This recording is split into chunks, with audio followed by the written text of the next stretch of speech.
on tap for you. And on top of that, some options lessons, because we've got Joseph, we've got Sharif. Go get them, gentlemen. What is up, beautiful people? Welcome to How to Trade, formerly known as that Midday Show. That's your boy, Joe. We got to give you a nickname, man, like something with options. I'll come up with something. I'm pretty good with that. Yeah, we'll figure it out. I think we'll get something along those lines. Yeah. I hope everybody's having a fantastic Friday. We're going to wait for everyone to weasel on over from the other stream. Excited for today. Lots going, man. If you know, if you've been watching the show, you know I love these small cap gappers, so this is kind of my thing. All right, Matthew Booth. What up, Scott H? He's been trading Piton. He's been trading Reddit. We're going to get to those soon. Shout out to the OG Scott H. We got another OG, Darwin, dancing up a storm, JF Trader, and we got Malinowski, Miss A. What's up, Miss A? Brandon Townsend, and we got Ronaldo and Vicky and Novak, Benson, Paul Goodson. Stock up as opposed to, of course, stock down. T-Man, Medical Marinera. I love that name every time. The one, he is the one. I love my niece and nephew. They're always talking about him. You're not him. You're him. Blah, Not that guy. You're not that guy. You're not that guy. You're not that guy. Omar, Dave Miller, Marty M, Robbie V. Shout out to the Piper. He weaseled. The Piper weaseled into the chat. Shout out to him. Scott Edwards, CompuCare team. Oh, I shouted you out. You said, bro, you never shout me out. Oh, and I just read your message, and I did shout you out. So shout out to you. Junior Son, Dreamy Sleep. We got Idris, TX Trader, and Dad Trader, small cap trader extraordinaire, by the way. B Trader as well. Who else we got? We got Saint Genovese, Anurag, my man Anurag. We got Thomas Johnson, Vanessa A, and Solanjo. Good morning, Joe. It's Friday. It's Friday, brother. It's Friday, homie. It's a good Friday too. A little bit action packed, and we like that stuff. So yeah, I think we're having a good session so far. Everybody's having a good day.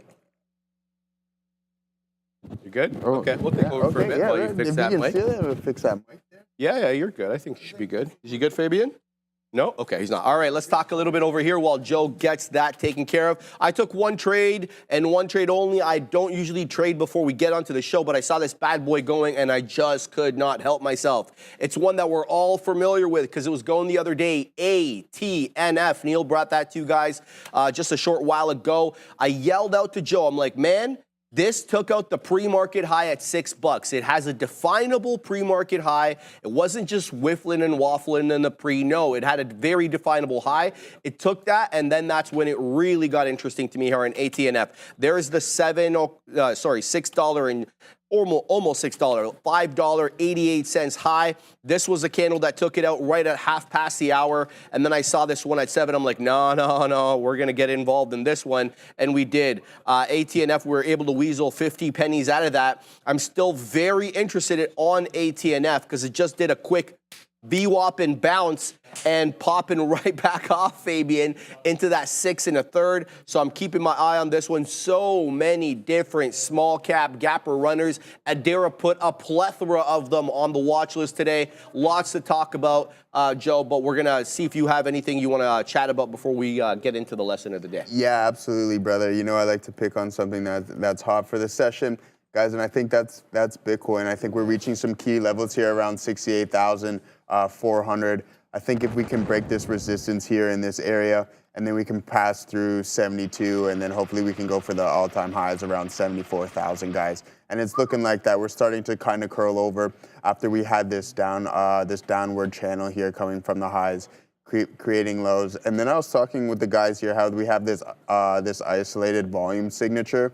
And at one point, this candle print wasn't as isolated. But I said, hey, within a volume like that, an isolated volume signature, that could be a potential bottom. And that's exactly what I was looking at when they put a bottom in around 49,000 or so. And it's been a little bit of a slower crawl up, and that's fine. But as long as we continue to make higher lows and continue to the top side, I think we can break through this resistance around 70 and then make a push for 74,000, guys. I think that is the look of the day. All right, let's get to the lesson of the day. Joe dropped hot lines yesterday on the options lesson, but the day before that, we got our feet wet with an introduction into gaps. Let's get a bit more nuanced with it and talk about breakaway gaps. And I think it's an apt time to bring up this subject because we're getting into earnings season, and oftentimes we have breakaway gaps during earnings season because of the reporting aspect of it. I think you guys can figure out why. So traders, gather around. Today we'll delve into the exciting world of breakaway gaps, which are potential signals for these explosive price movements. As we always do, let's explain what we mean by breakaway gaps and start with an introduction. So imagine a price chart trapped within a trading range for weeks, months, whatever it is, okay? Suddenly a gap appears, propelling the price above the resistance or below support. Works both ways. That's the breakaway gap here. A significant jump in price with no trading activity in between, suggesting a potential breakout from that established trend. And this is what we're talking about. We're whiffling, we're waffling. They say consolidation period. I say lower highs and lower lows in a downtrend, but that's not what we're talking about here. Then, all of a sudden, something comes overnight. It could be the earnings report after hours, whatever it is. The market loved it, and they were buying up storms at 4 a.m. the next morning once that pre-market opened up, or they were on blue ocean, as Neil often tells you, overnight buying this up. In any event, it was typically something that took place outside of regular market hours, hence the void, the gap, the chasm there between the closing print of the day prior and the opening print of the subsequent day. This is what we're talking about here. And I love how this infographic has this increased volume kind of look there, because that's what you should be looking for. We'll get more nuanced into it as we go, but you should be looking for breakaway gaps with increased volume. And it works both ways. So the downside, as we mentioned, there you go, an overnight bearish sentiment or bearish news catalyst or report or whatever, have this one selling off. Works both ways, long and short. So why do breakaway gaps matter? Why are we talking about them? Well, they're trend breakouts. So we always talk about the trend. This is breaking out from the trend, whatever the trend was prior to that. So breakaway gaps often signal a break from a consolidation period or a trend reversal. A gap above resistance indicates to you bullish momentum, while a gap below support indicates bearish, obviously. Right? But there is the importance of that increased volume that must accompany or should accompany the breakaway gaps. So breakaway gaps are typically accompanied by a surge in trading volume, which signifies to you strong buying or selling pressure behind the price move. And there is also the psychological impact that these breakaway gaps have. They can attract new market participants, which is what we want, right? We don't want that recycled money. New market participants further fueling the breakout momentum. But it's not all blue skies and rainbows, baby. Well, first, let's just look at this quickly over here. Resistance level 1, resistance level 2, and on the third time, OB thrice, we end up taking that breakaway gap. And again, look to the volume bars for that increasing volume. But as I said, it's not all blue skies and rainbows, baby. There is the issue of false breakouts. Sometimes breakaway gaps can be misleading. The price might quickly reverse direction, creating what's known as a false breakout. Here are some methods to help you identify potential false breakouts. 1, limited follow through. If the price struggles to maintain momentum after the breakaway gap and fails to make those new highs and those new lows so that we can get that nice upward down, or to the other side, if you're taking a breakdown gap, those lower highs and those lower lows, it could be a sign of a weak breakout or a weak breakdown. So limited fall through, number one thing to look at.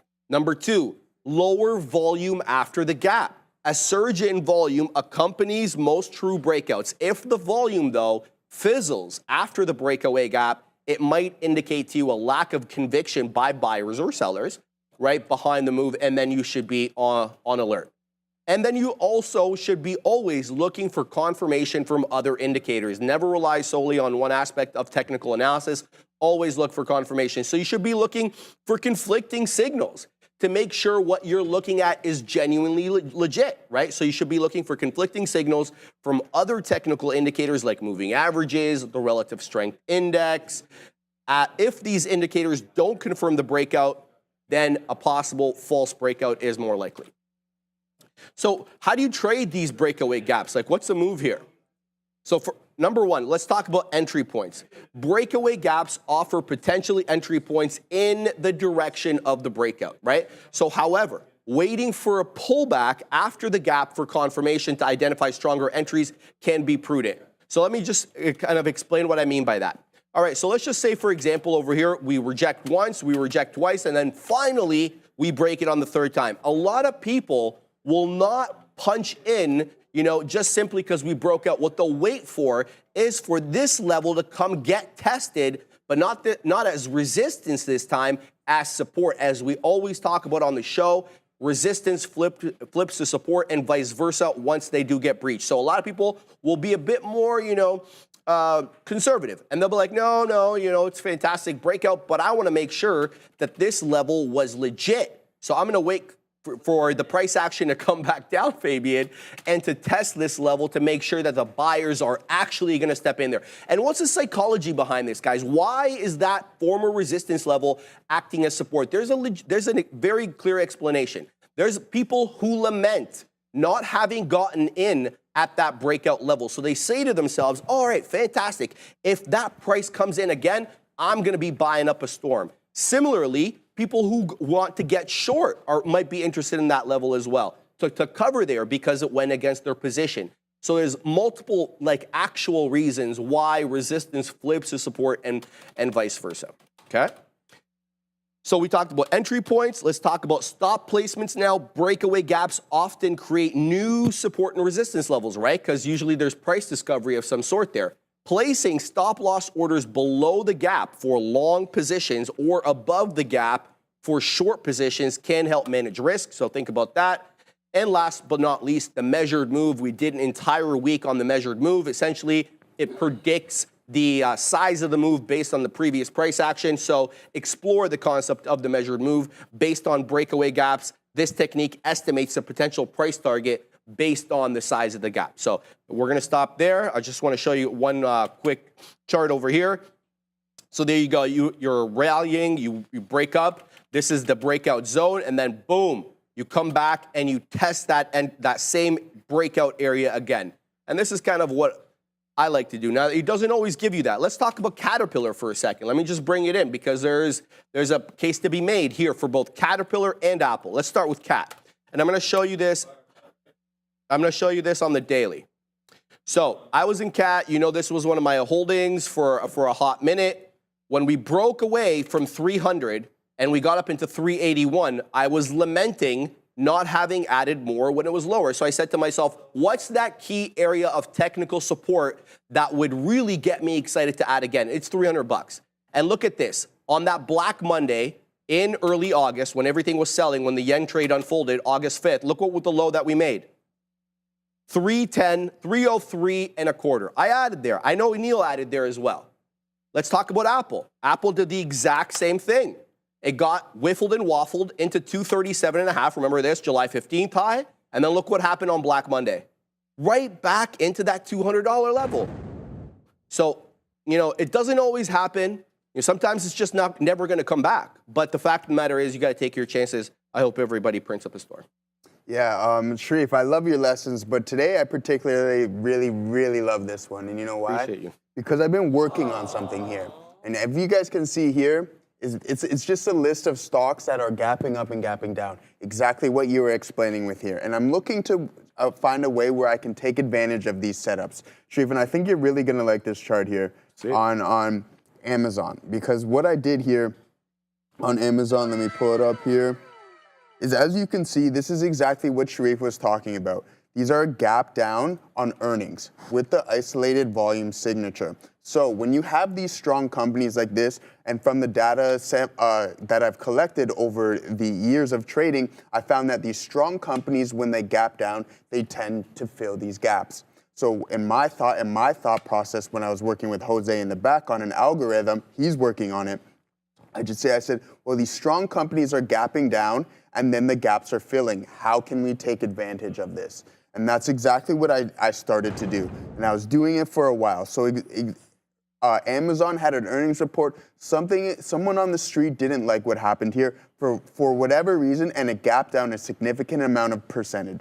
So what I did, I said, okay, I'm now building a thesis on the point that, hey, gaps are going to be filled, especially on these strong companies when they gap down extremely large in a large percentage of a large percent gap down. So what I did is once we entered the gap, I started taking sample sets and saying, oh, okay, hey, what happens when the asset starts to enter the gap? And that's exactly what I did. So when Amazon entered the gap, I actually created a bull put spread on this trade with the intention of filling this gap. So what I used is as soon as it breached 168.84, I sold, I'll get to this another point here, I sold some puts on this position while buying protection as well. So I do have a fixed or capped profit. So, but also what I did is when the asset continued to move higher and then gapped up, guys, we talked about this before. I just kept rolling the position until it eventually filled this whole gap. And that's what I've been talking to you guys about with my AMD trade that unfortunately isn't working out very much, and the CrowdStrike that I'm looking to potentially add more size into because CrowdStrike is starting to fill that gap. But the key metric that I want to point out that Sharif had is that the isolated volume signature and then borderline isolated pivots here. And those are definitive signals that say, hey, maybe we're overdone, because as you can see, sellers push the price down and then push the price right back up, forming hammer candles. And this is exactly what you want to look for. If you can put these two signals into function, then you have a high probability setup. So the way Sharif pointed out that isolated volume signature with the gap down is extremely key and adds more conviction within the setup. So that's just one way that I particularly played something, Sharif. And it's beautiful that see when multiple people are seeing the same thing that you're seeing, and he had no idea that I was doing this. No. That's how you know that you're in the right direction and you're doing something right, guys. So I'll just pull up the CrowdStrike too. And I know Fugazi Bear got a good point here, and we're gonna talk about your stuff in a second, Fugazi Bear. So just give me, no, we don't want that. So, I mean, it's getting into options already. Yeah, geez, no, yeah. Yeah, sorry about that. It'd be nice, baby, and sorry. Okay, guys. Extraordinaire. Super troll. But anyways, guys, what you see here is identical setups here as well. They had that outage, which affected a lot of its customers, and they gapped down. It sold off drastically for a long time, but essentially what I'm looking to play is that the gap fill is going to happen because CrowdStrike is still a good company, and I'm looking to play this gap fill in a manner that I haven't yet decided. I've been practicing with outright directionals, and I've also been practicing with credit spreads. I'm looking to see what is more beneficial. I need to build a large enough sample set to say, hey, even though one profits less, you maybe have a higher hit rate, or hey, one profits more, but the hit rate is slightly lower on that. So guys, that is something very, very key. And I like that Sharif pointed that out, that I am looking for in gap fills. And I know someone mentioned something about gap, I'm the gap. No, that's not the case, but I do look for them because they do tend to get filled, especially on these strong companies. And when you have those isolated pivots and those isolated volume signatures. Okay, and then Fugazi Bear, I'm going to get to your question right after we get back from Adara. Every day at 11:20, what we do here is take a look at some of these outsized movers on the S&P 500, either to the upside and to the downside. If these are any other tickers or stocks on your mind that you want to see Neil and Obi look at 2 p.m., all you have to do is go in this chat right now and vote. It is a subscribers-only chat, but if you have subscribed, just go in that chat and go !join. Space, $, and whatever ticker you want to see analyzed there. You have until 1:50 to vote, so about 2.5 hours left. Now, I like to do a theme for this segment, and today's theme is a little bit of a different one. I wanted to look specifically at these tickers making outsized moves, all of which happen to have recent activist investment interest. So first up here, we have Lamb Weston actually up on an activist investment story. This one up about 10% here. We have this report from Wall Street Journal that Jana Partners, which is an activist investor, has built a 5% stake in the company, and they're actually looking to push LW to pursue or explore a sale here. Next up, we have CVS. This one had recent activist investment interest from Glenview Capital. They're down about 8% right now, though they had immediately tried to push a little bit higher, now curling back to the downside. Have posted here a EPS guidance of $1.05 to $1.10 versus estimates of $1.70, so about 65 cents off from estimates here for CVS's Q3 2024 EPS guidance. They also announced that their CEO Karen Lynch has left the company as of yesterday and has been replaced by longtime CVS executive David Joyner. Last but not least, Southwest LUV. This one has had an ongoing activist battle with Elliott, and today they actually are continuing to move up here. Yesterday we had an announcement that they have this sustainable fuel deal with Valero. Today it looks like another continuation playoff of that LUV. Lots of activist names making big moves today, guys. Dara, yeah, that CVS headline was very interesting to me. I'm just gonna wax poetic about this for a quick second. There is basically an industry in the States called pharmacy benefit managers.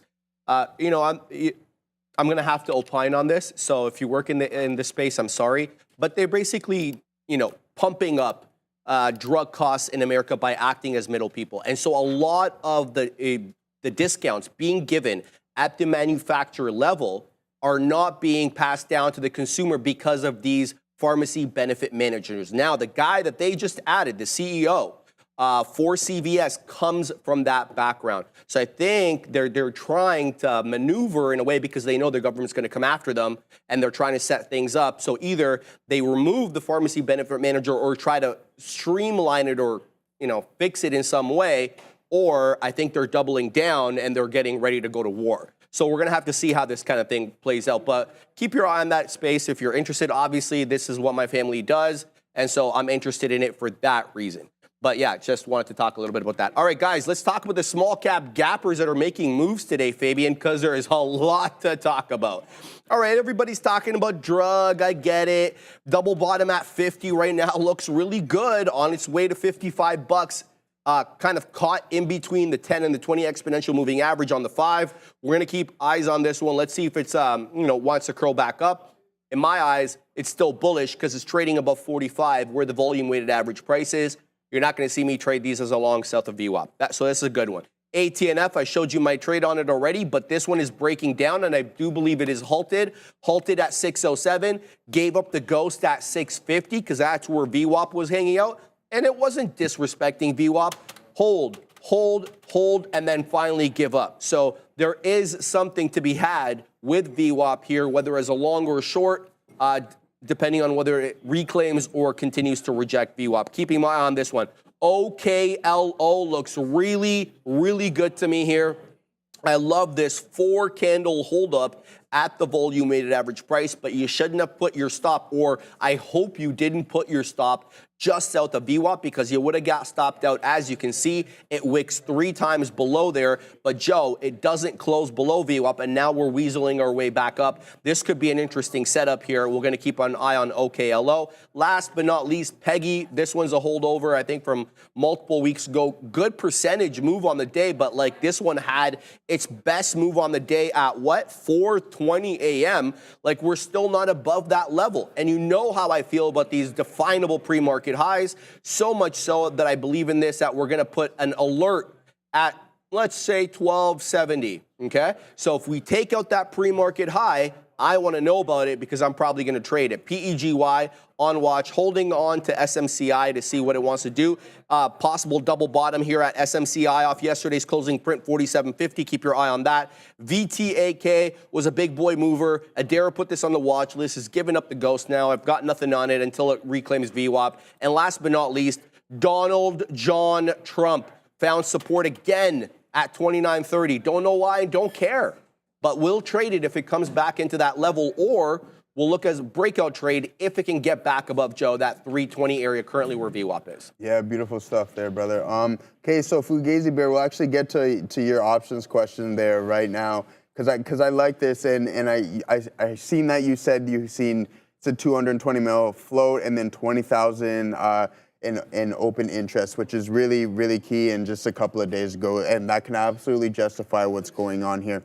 As for a credit spread trade, I don't think that's the direction that you would want to go, considering the price of the stock, and there won't be that much premium in order for you to profit significantly, right? So if you're looking to get into this, I mean, I would do something more of a call spread, a debit call spread, right? So what you're gonna essentially do is, okay, say you buy an at-the-money call.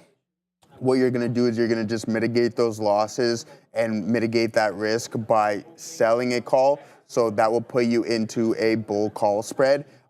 It's gonna cap your profits, but it's also gonna mitigate that downside as well too. So look into something like that. I don't know if you wanna chase it necessarily up this way, considering it's already taken 1-2 legs up. I mean, it held 350 pretty well. We had some prior resistance now acting as support. So if you want to wait for a little bit of a pullback for maybe 450 or something, and then maybe create that spread, but just wait for the price to come to you. Find a price that you're comfortable with at taking this asset, and just make sure you put in your stop losses and have your risk defined, all right? We know that Bitcoin is strong today, but if you're gonna look to put on a trade, if I was gonna put on this trade specifically, I would do a bull call spread on this one, Fugazi Bear. So hopefully that answered your question, and really good luck. I like how you're keeping an eye out on the open interest there, because that's really important, and you can see how it's reflective on the price. When you have put to call ratios, and you see the call is outweighing the put, then that's something that you can also look at as well and say, hey, maybe that Wall Street or other hedge funds are looking at a specific direction in this asset. So good look on that at CIFR. I'm not overly familiar with the ticker, but yeah, that's a good one there, brother. I appreciate that very much. And guys, as of right now, I'm in some AMD, and I was talking about it yesterday that the sentiment on this thing isn't very good, and I'm trying to look for a long on it. I'd trade some IBIT maybe if it sets up, but it's a little extended. It seems like we're holding about 39.08 right now on IBIT.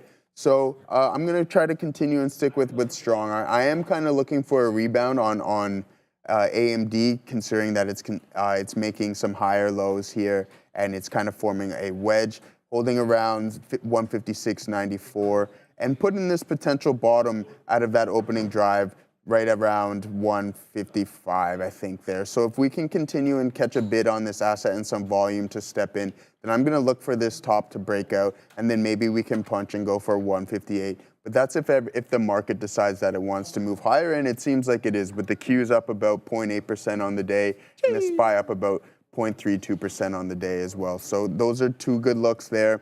I like that one that you pointed out, Fugazi Bear. It's really, really good look here. And I think just stick to what's hot now. Bitcoin is popping. It's at 39.17 IBIT, up about 3% on the session. And I'm just sitting here letting this chop around. So you want to stick to what's strong, guys. I think you guys know that IBIT is my largest position in my long term. So I'm waiting for that thing to become optionable as well too. So I think if we break this resistance on Bitcoin around 68 here, then I think that this thing can absolutely start moving to the top side. And we were talking about it the other day, Sharif, when a bunch of people were getting liquidated during these squeezes. Yeah, when we were getting squeezes. It was something like 400 million. Was it 400 million in liquidation? Or 182 million?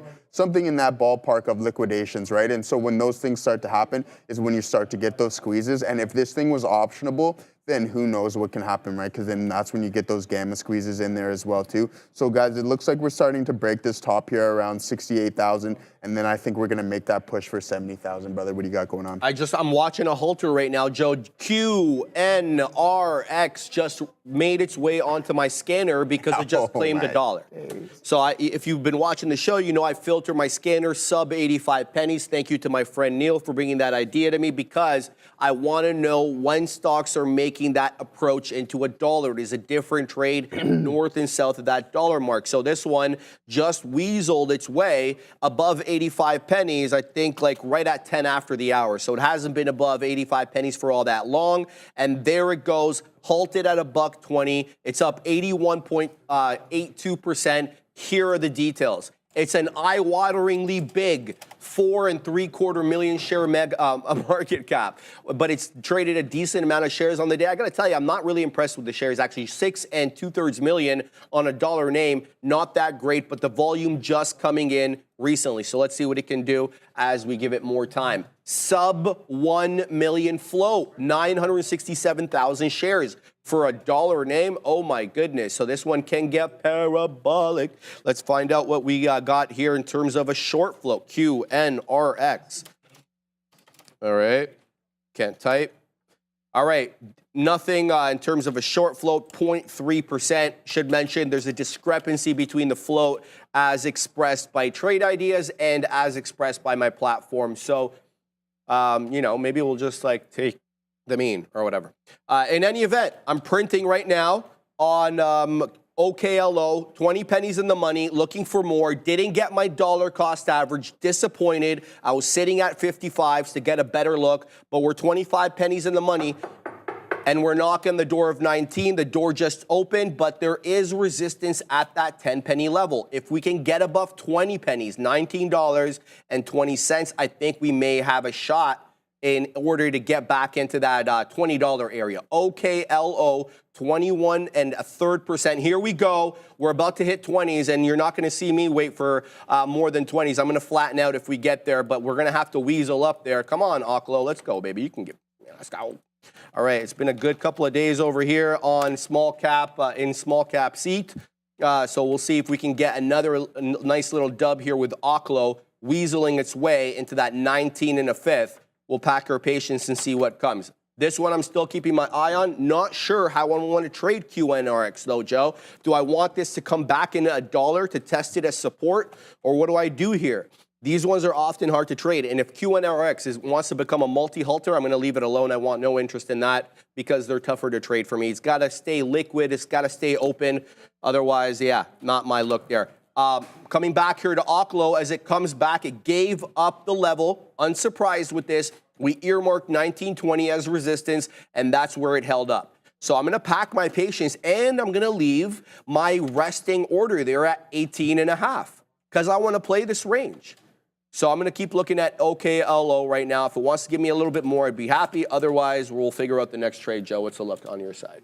Yeah, no, I was just talking with Sean James in the chat, and he was talking about ASML Holdings and that they have a potential gap fill that they're looking to play on that as well. It's a little bit farther away, and it is a little bit more of an expensive type play. So that's something, I mean, good luck for you, but that's a little bit out of my price range. It tie up a lot of capital in the way that I would necessarily want to play it. But I was looking to get into some OKLO with you there, brother, because I know you're in that one. So if we continue to hold VWAP, I think we're going to get into it. But as of now, IBIT is still moving to the top side, which I really like. And I think maybe we join this. I think if we blow the top off of that 68 level in Bitcoin, then we're definitely going to continue to the north side on that asset. So we've held 39 here really well. And we've just been continuously trending up. So we're above VWAP. We're holding VWAP very well. So as long as we continue to make these higher lows and go to the north side with the volume stepping in, that's something that I really like to keep my eye on. But as of right now, I'm still holding AMD, guys, and I've been emphasizing, and I don't know why, I've been kind of going against my own theses, is that why am I trading something that the overall market isn't the biggest fan of right now? So with that being said, I'm going to do exactly this. And we're no longer in it anymore, brother, because we don't want to mess around with it. And I think that's it. We're not going to take too many looks at it throughout the day there, Sharif, because there's so many other things to look at. And you know what I am looking at right now? What? Is OKLO. And you know what I think I'm going to do right now? What are you going to do? I'm going to start to size in, I think, a little bit here, brother. So we're going to start to have a little... Obi Troy, Obi's feeling himself today. He's feeling himself, man. Obi's feeling himself today. So we were having a little fun in the chat, Obi and I, and we always do. It's actually the first time I think I sat across from Obi, which is real cool. I'm sorry for you, bro. Hey, no, origin story. I met Obi, origin story. I met Obi. We didn't know who each other were a couple years ago at the Money Show. And no way. Yeah. No way. And some other guy introduced us. He said, yeah, this guy's on the show. And I said, oh, cool. So Obi and I, not knowing each other, spoke for a couple minutes, which was pretty cool. And yeah, so that's the origin story. And yeah, we've been buddies ever since. So it's good stuff there, guys. But yeah, we're just looking in here at OKLO. I'm in there with Sharif. I think he's got a little bit better of a price than I do on this thing. But that's okay because... I think this thing might continue to move to the north side, and that's what we're going to like. If we can continue to hold the volume-weighted average price, then then I think we'll be okay. But as soon as it breaches that, I'm gonna probably punch out on this and then wait for a better entry, see if we can get it a little tighter. But if we decide that we want to take up this second leg and maybe head to 20 and head north of 20, then that's something that could be definitely potential. Agree. Possible. But like, just to look at this thing from a daily, the volume spin starting to pick up. You get this 3-bar play. Here you get the consolidation. That's exactly what you want to see with low volume. And then you get this second leg up here too with the high of about just under 21 bucks. What's it doing? We're moving. There we go. You got something. I've been waiting, bro. I've been waiting at 20s, but 20s has been the top. Well, there we go, Joe. Boom. Let's go. We'll send it over him because he's buzzing. I'm just in this a little bit of small size here, so we'll throw it over to Sharif and see what he's got going over on OKLO. Big Smile was trolling me because my nose is runny, and he's annoyed by it. He's like, any of them got a Sudafed? I'm sorry, man. I didn't bring any with me today. It's funny. I shout out to Derek because I gave her one the other day. There you go, my man. Oklo's going. Oklo's going, Joe. Let's go. I'm having a good time. Yeah. No, but seriously, I woke up this morning feeling like 10 times worse than I did yesterday, but I got it the day before. So I don't know how this whole illness is working out. It's taking days off. Not sure how that works out. So shout out to Big Smile. And Just sweat it out, man. Well, dude, I've been sweating every day. I smashed 1,000 calories at the gym yesterday. Like, I mean, what else do I need to do? Shout out to Nessa. I know she's trading these small caps as well. Also, shout out to Solanjo. She's talking about Mara. I want to look at this. MARA. Sadly, the Mara indicator is no longer here, but that's all right. Well, we can shoot him a text, find out what the situation is. Let's look at Mara. First of all, guys, that $15 level on Mara. All right. So there it is. Now, what I'm looking for, guys, is a decided break and take of this $18 or $19 area. Why do I say that? Because I feel like we have a lot of chop and churn in between 15 and 19. Look at this. So we know 15 has been a solid support level. At times it gives it up, but it makes it back, or it weasels its way right back above there. But there's another resistance level that we need to concern ourselves with. 19. Why? 1, 2, 3, 4, 5. You get where I'm going with this, right? So long period of consolidation at 19 where it was support, and then it flipped to resistance around August of this year, and then again in late September. So I'm really interested to see if we can work our way back above 19.20 on MARA. This will be a hell of a rounded bottom, and Big Spac would be very impressed. In any event, Mara, high a day, 1897 right now. What a fantastic look for this name. Give it a second. It usually loads in a second or two. There it is, 19 incoming, Joe. We're about to hit $19 on the day. Adair's got some for us at the big desk. What do you got, Adair? I have our earnings segment every day around 11:40 a.m. What we like to do is take a look at day one earnings moves or companies that are set to report in the next day. So as of right now, we have 3 day one earnings moves I want to talk about. We had quite a few companies reporting that we're not going to cover, including Fifth Third Bank Corp, as well as SLB, Schlumberger. But I want to talk about Netflix first and foremost. This one's still up here about 10%, holding on very nicely, especially to that 750 level, though as of right now, we've given up 760s. They did beat across the board here for earnings per share and sales. They have a Q4 forecast of $4.23 earnings per share and revenue of $10.128 billion. They also had a pretty strong report coming, again, in addition to that EPS and sales beat, 16% year-over-year growth in their European region and their North American region. They also had a 14% year-over-year growth in their global streaming paid memberships and a 35% quarter-over-quarter growth in their ad tier. In addition to, as well for guidance, they're also expecting higher paid net additions in Q4 than what they saw in Q3. So higher apparently than that 14.4% growth we already saw. They said Q4 seasonally tends to be stronger, and they have a, quote, strong content slate on watch as well. Worth noting here, there's a lot of support at this 757 level as of right now for NFLX on the order book. Now, AXP, another earnings name on watch here, clearing that 274 area, story of previous support and resistance, now heading into 276s for American Express. They beat here for earnings per share and sales. They actually as well raised their guidance for the fiscal year, though they are still down about 3% as of right now. Last but not least, interesting one here for Ally Financial, ALLY. This one got hit pretty hard pre-market, still down about 2.5%. Despite a pretty strong report, they beat here for adjusted earnings per share 95 cents versus estimates of 53 cents.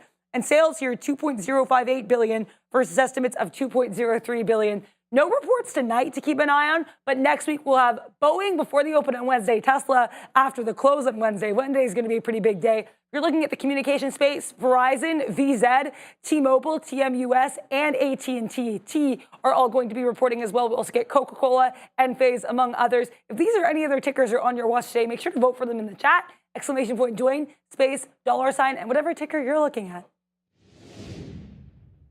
You're going to hit something. Now you're going to win her over when you do that. Hey, that's it. I want to shout out Havana Woody. Fabian, can we get that stick poker guy?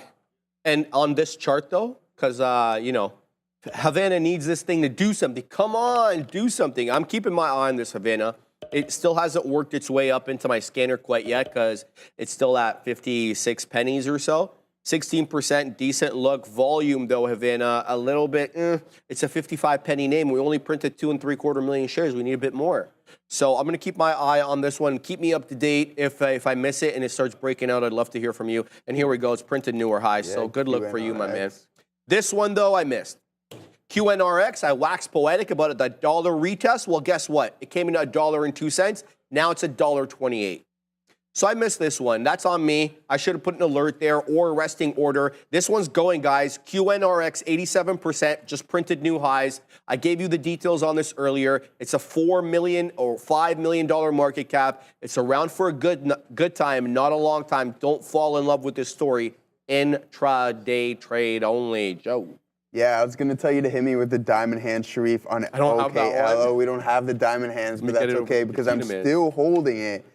And we'll see if we can start crawling a little bit higher here. But I don't know about these small cap guys. That's Sharif's field, but we're going to hold and see if we can continue to push that leg. Until we breach VWAP, we're in this trade, brother, and we're going to hold until then. So diamond hands, jazz hands. All right. So, yeah, guys, Hector Castillo, hey, guys, would love to get your opinion. I've been trading for 3 years. I'm finally seeing some green months. How do I get that to that next level of profitability and being a profitable trader? Yeah, congratulations to you, Hector, because it's definitely not easy. Just keep doing what you're doing. Don't change it. Stay methodical. Stay patient. Stay collecting data. Continue to do the things that got you to that profitable level, and then continue to do that. And then eventually you can continue to scale in size. So I got Fabian trolling me in here. Okay. Look at the pip. Oh, here. The picture in picture. Oh, that's what you mean. Okay. Diamonds. Thanks, brother. See, look, he's looking at diamonds. I like pure that, Fabian. Diamonds. All right. So that's what we got. We got those are like diamond fists. Those diamond fists. So we can go through a lot with that. Out. Cheers. Thanks, brother. Put you right to sleep on that. So yeah, guys, let's take a look over at here at IBIT as we continue to hold into OKLO. But we're going to pull up IBIT really quick for you guys because this thing is continuing to move to the north side, and that's exactly what we want to see with this asset. So continue to climb higher. And I think that once we broke this resistance, we do have that potential to go through, as I mentioned earlier in Bitcoin, we're now above 68,000 by just a couple bucks. And that's okay because I think that if we sit on top of this, which was once resistance, can now become support. So we really like that in that aspect. As we continue to break 39.25 and 39.20, we're going to the north side. As you can see, the volume stepped in right here around exactly $39. And then that's exactly what we want to see. And there you go. You take another step higher. So Bitcoin is breaking out. I think we can confirm that. The one thing that I will keep an eye on is that the dwindling volume. So as we advance in price, we are kind of diverging from a volume standpoint. That's okay. But as long as sellers don't really step in, I think we do continue to crawl a little bit higher, brother. Other than that, I'm still in OKLO. What do you got going on? I'm keeping my eye on QNRX. So I'm trying to figure out what the right method is or what the right price is to get in on this day, man. From what I can kind of gather, I think a VWAP retracement would probably make the most sense. And here it comes. But I'm concerned because now there's 3 topping tail candles on the 5, and I don't know if I like that. I'm going to put it at $1.11 just to front run the position of VWAP, which currently on my chart looks like it's 109.5, 110. You can't always make out these levels. Here we go. It might dip into my trade. We're printing 12s, 13s. I'm waiting at 11s. Let's see if it comes in. It's going to have to hold the dollar. So by definition, we're going to risk 11 pennies. de facto here. As I look, though, as I wax poetic about QNRX, using a Dara term, drug is on the way up again. It took 58. 58's an important level, guys, because that's a halt level. You've heard me talk about halt levels acting as potential areas of support and resistance, and here it is. So this is a 15-minute halt, so it's a 5-minute chart, so 3 ticks on a 5. That is 15 minutes worth of halting, and now we're above it, 58 and a third. Here we go. 60 could be incoming here, and I love how this one, for whatever reason, seemed to respect the 20. It could be that the algo, the dominant algo that's trading this, is using the 20.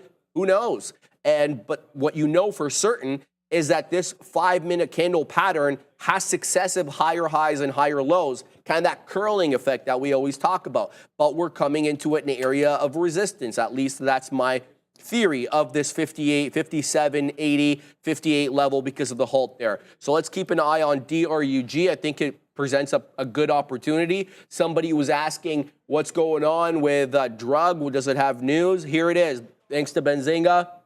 Shares are moving higher Friday. The company announced a $35 million non-brokered private placement. Each share in the private placement is priced at $21.70, while pre-funded warrants are at a price of $21.69. All right, we're not going to go much more into that. That's the headline. It didn't have a headline when it started moving 1,000% the other day, or not one that we could find anyway. So today it's got one. It's up 170 some odd percent. Good luck. We'll trade it if we can. Oh, come on, bro. QNRX goes 2 pennies from filling. 1 penny, Joe. Double bottom at 12s. I was waiting at 11s. Now it's at 27. Don't be frugal like me. Oh, that's trouble. That's frustrating. But I had the right idea. Poor execution. We'll look to do better next time. Double bottom at 112, waiting at 11, and now it's working up, putting in higher lows. $1.30 now, the high of the day on QNRX, 87%, Joe. Yeah, that's it, guys. As we can see, OKLO is starting to pull back a little bit here, and if it breaches 1874, then we're going to get out of this trade because we're looking for the we're looking for the continuation on this one here. One thing that I will keep in mind on is that the volume is slightly low. So if it does continue to the north side, then maybe we'll look to get back in. But as of right now, it looks like I might get out of this trade for a small loss. But we're off to a Dara. In addition to today's story in DRUG that Sharif just went over, we had a couple that came out on Wednesday, one of which could have actually explained part of that move. We did have Perceptive Advisors and Perceptive Life Sciences. This is basically a hedge fund that specializes in the medical and healthcare space.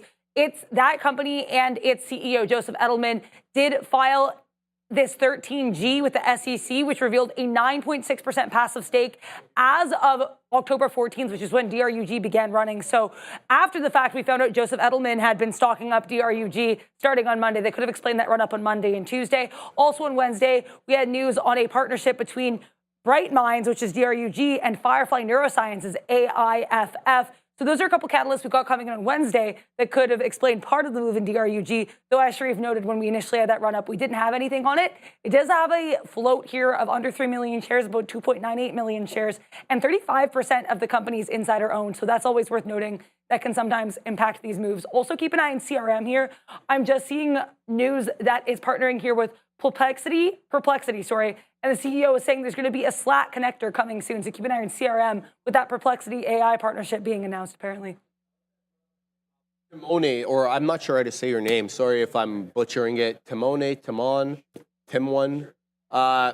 Great comment there, man. Let me read this out. Sharif, you didn't get filled because you were Capital's patient.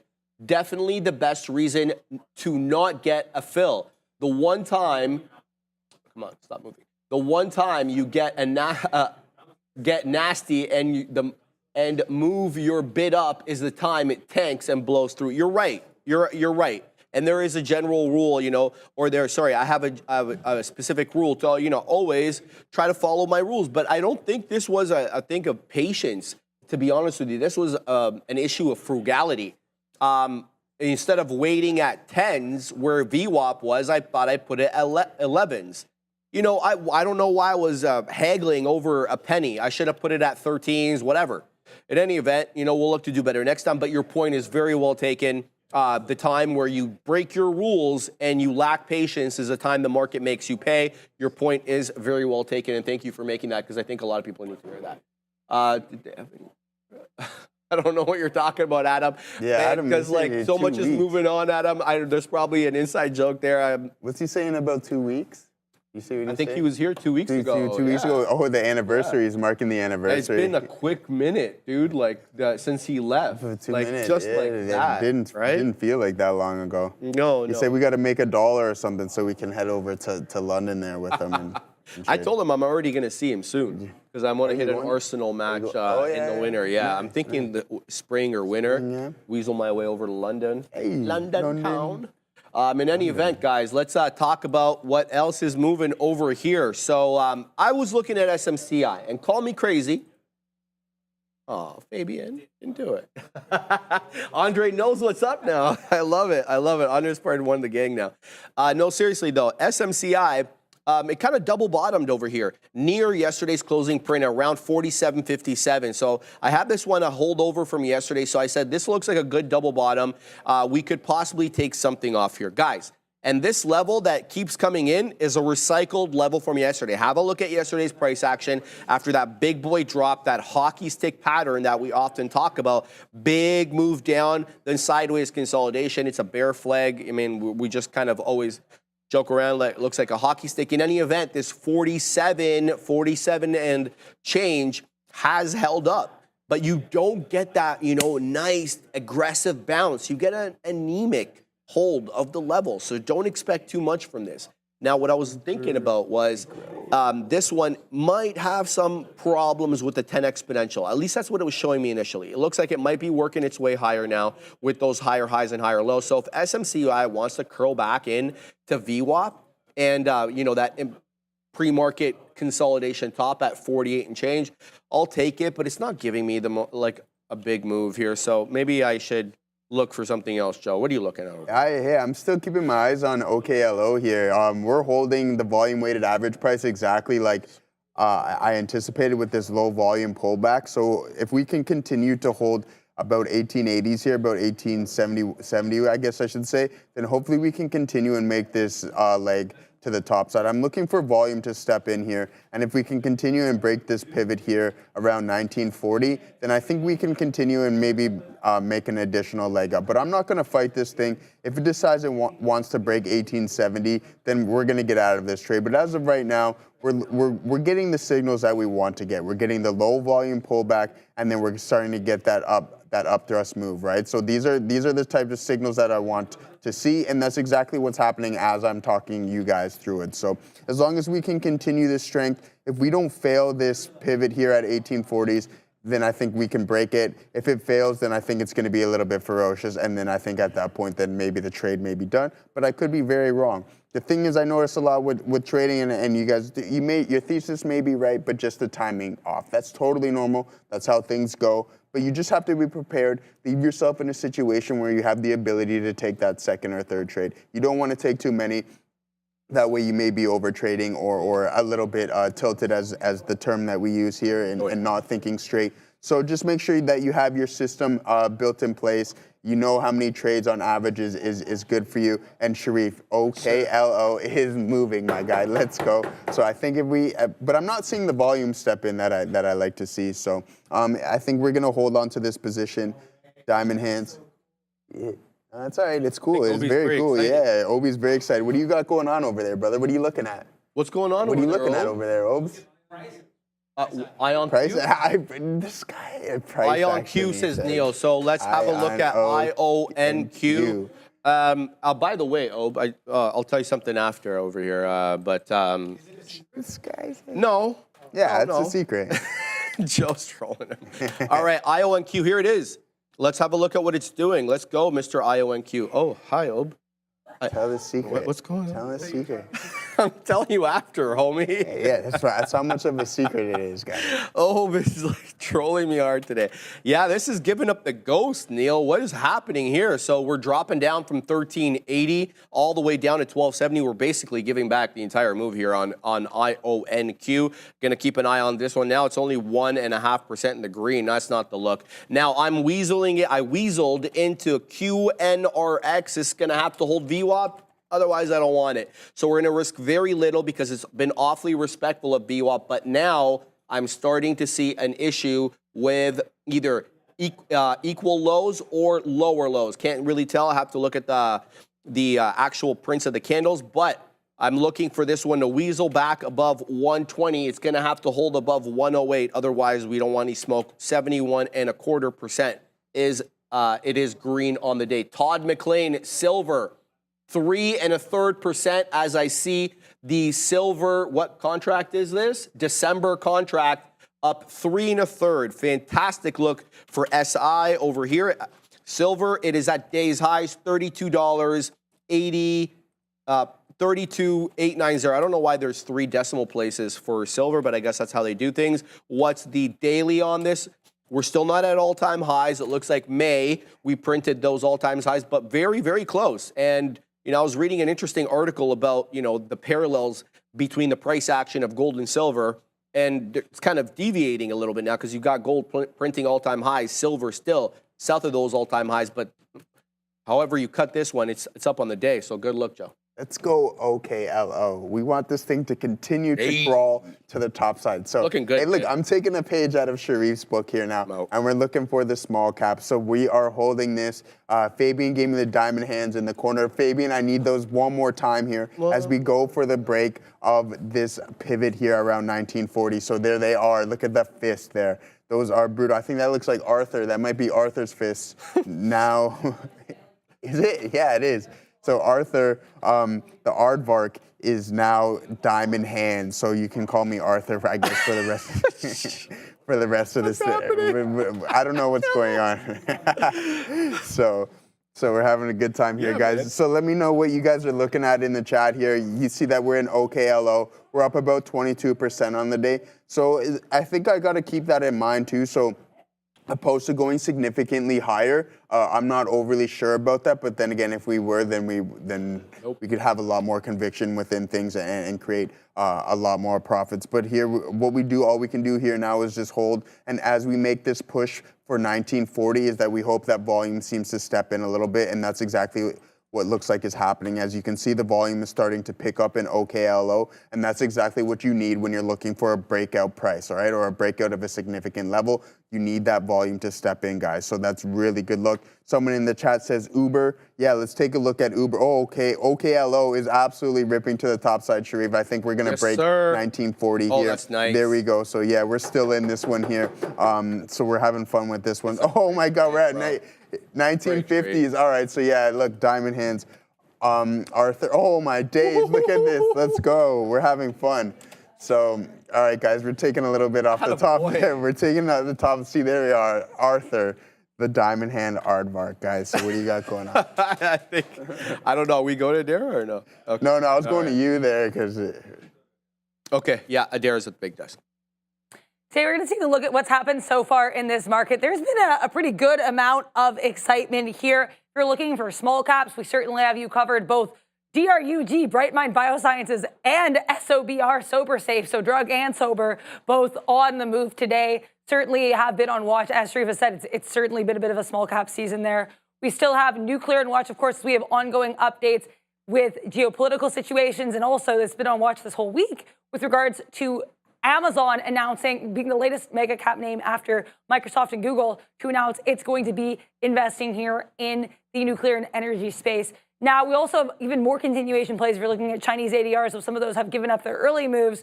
We have comments from President Xi sending that group to the upside as of this morning. Now, we also have comments coming here from Fed's Bostic saying that there could be a bit of a lull in investment activity as the election uncertainty could also cause some issues with household spending. More Fed comments coming today. At 12:10, we're supposed to get Fed's Waller, and then at 12:30, we're supposed to be getting comments here. Another round of comments from Fed's Bostic. Right now, S&P 500, a little bit of resistance at 584. Netflix still on watch here. NFLX near all-time highs. We did print that all-time high just shy of 764. This one's still up 10% in a strong earnings report. So if you're looking for mega caps, spready names, or small caps, seems like the market's got you covered on all those bases. And if there's any tickers you in particular are looking at and you want to have covered by Obi and Neil at 2 p.m., just get in that chat and voted. It's a subscribers only chat, so make sure you've hit that bell icon and that subscribe icon. And then you can get in the chat, go !join, space, $ in your ticker of choice to make sure your voice is heard, because the top 5 tickers will be covered by Neil and Obi. And with that in mind, Neil is actually going to give us his lesson of the day, as he does every day around 12. I pity the fool that doesn't hit the like and subscribe button. Thank you very much, Adara. Hey, and thank you, Mr. T in there, for letting everyone know to hit that like and hit that subscribe. Your lesson of the day, hey, let's talk about runners, multi-day runners here, because why not? It's been unavoidable, and I know a lot of people are like, oh, can you talk about something like drug, which is, it's on a different level, the things that halt a million times. I'm talking about the runners, like a lot of these nuclear names and these energy names that have been going, like your Oklos and your INQs recently, that are multi-day, clear, huge upside. There's nobody out here that's going to question the run that they've been on. And it's steady. Like, it's steady Eddie for multiple days here. If you pull up a chart of IonQ as an example, like this has been going off a $6 bottom for a while. Then recently, just at the end of the month, we started to really ramp up in volume, and you get a very good move. Very few red days in it. So every single move here is a continuation play. And I just want to distinguish between, why IonQ is obviously a really good breakout trade, but I want to get to why another one is having a little bit more staying power today, at least from a technical standpoint. So IonQ has been a multi-day runner. The last recent move, and I just want to point out, there's your couple of days worth of consolidation, and then you had a breakout there on Wednesday. Yesterday was a gap down, hold support, and just gently close back above the prior high. So showed some weakness. There's your consolidation above. That sets up a clean breakout trade. But it's a breakout into air, right? Like, it's at those tops when you had a sell day the previous day before. So it's a strong move. I have nothing against the breakout trade. It'll remains to be seen here what'll happen on the way back in. A pullback into prior support needs to hold that prior support.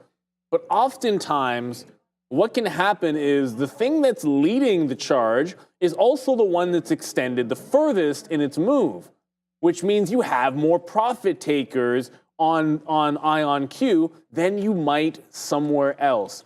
And when we look at something like an OKLO, what's more interesting about this is IonQ, remember I said it's been going for a while. Well, OKLO has not been going as long, but when it has gone, it's still in a very parabolic phase here. So it just started, unlike starting in the beginning of the month, this actually just started this week and was still in a more parabolic phase. It just had one nice up day and then an explosive up day, which is the first explosive up day. And then you had the same setup that IonQ had with a bit of a twist. It did a pullback day, finding prior support. But IonQ then closed above here in a consolidation for it to then break out a top, which equivalently would have been like, okay, call it like 17, consolidation, and here's what IonQ did, and then blew out the top. No, this one holds on underneath. So when it's breaking out, it's actually doing a better job of trapping shorts than IonQ did. And that's an important part of any runner like this. Like, if you want a squeeze name, if you're looking for these runners, like, where are the shorts trapped? Well, in this case, when it had the reversion day, there's your resistance, there's your opening short, it held on, like it was still in the money. And then this morning, it was still in the money. So you had maybe people stopping out here, maybe people stopping out there. There's still people looking at that initial pullback short, and they were trapped. And that is the difference between what I think is the difference between IonQ and Oklo at OKLO. IonQ, as we said, it had a dip day, but if you were shorting this reversion or underneath here, well, not only did it break out that high, it then spent the entire afternoon holding out above that top. it's a lot harder to make the case that anybody shorting this reversion is liking it when it consolidates above that top. A lot of people have probably covered short-term shorts already on that second move, and then they're pretty much no chance they're holding through that break. It doesn't even make any sense. So when it breaks out, all of the short-term shorts that you've lit grabbed underneath here, they're gone in a good sense. And you got to think about that counterparty in the trade. And there's nothing wrong with the INQ breakout. Like, it's clean. Technically, it looks fantastic. It's consolidating higher. It's in an upward trend. It's been an explosive stock. It's in the right place, all that good stuff. But you also want to have new entrants that are trapped to the short side to get continuation, which you didn't get in IonQ. And so Oklo, just to recap here, and it's a pretty simple lesson. I think a lot of times we say buy high, sell higher. There's no argument that it was a more bullish looking chart on IonQ, which is great. It also means that a lot of shorts had probably got stopped out of it. And that move has been ongoing for a longer time. OKLO just started, gave one pullback day, and then trapped shorts. Context is going to matter sometimes. It's not always about the perfect technical setups. They're both breakout trades, but one of them, as a squeeze name, as a runner, is just trapping a few more shorts along the way, and it gives it a little bit more staying power, which you're seeing here on OKLO. So shout out to anybody that banked on any of these, if you had them for a while. Sometimes you want to look at multi-day runners in a certain group, if there's 3, 4, 5 of them that are going, and try to find something that'll differentiate between the one that you like the best. And they're all good. You would have made money if you took either break. It's just that the one that trapped a few shorts and held on to them here in OKLO ends up with a little bit more staying power. So it's a nice little tiebreaker to think about what's the counterparty here? What's the reason why this is going to explode higher? And in a squeeze name, it's going to be like, are there shorts that are trapped? And the more, the merrier for your explosive long position. So if you can find a reason why there'd be more from one stock to another, then that can break the tie when there's two fantastic looking breakout setups. And that's what you're always trying to do. You're just trying to pick the best trading opportunity. Hey, they can both work, but if you just leave it at that, then you're never getting better. And you're always trying to get better as a trader. So congratulations to anyone that had these alongside. I didn't, but I'm glad I was able to look at this one for the lesson of the day. And actually, to be honest with you, the reason I actually looked at this was because Obi's in a short in IonQ, and I look over, and obviously Joseph is going long in Oklo, and I saw that difference between them. I'm like, okay, well, what's the reasoning behind that? And it was clear as day in the chart. Oklo has more shorts trapped based on yesterday's price action than IonQ logically would, because a lot of them would have got stopped out. So be able to think about who's on the other side of the trade and how that might be able to benefit you. That's your lesson of the day. Fantastic stuff there, Neil. Very much for that. Yeah, fantastically put, absolutely. Thank you very much for that, Neil. Fantastic lesson there, not just because it was covering small caps, but because it was very apt. And I really like the part about how he looked at yesterday's price action to see where the shorts are trapped. Exactly. It makes eminent sense. Yeah. So shout out to Neil for that. Yeah, really you're in that Oklo, so let's talk about that. Yeah, no, I just got out of it, guys. I seen someone in the chat saying, call me Joey Diamond. So we like that one. Yeah, we'll join the boys at JPM. So we're having fun with that, guys. No, we had a really nice trade here on OKLO. Sharif pointed it out. And then I just seen where it was standing. And to add on to what Neil was saying is that you can see where the shorts were trapped, and then this thing started to squeeze and then move to the top side. So this is exactly what we were looking for. I could have potentially added here, which would have been a hindsight look, but I'm still happy with it. We stuck to the game plan.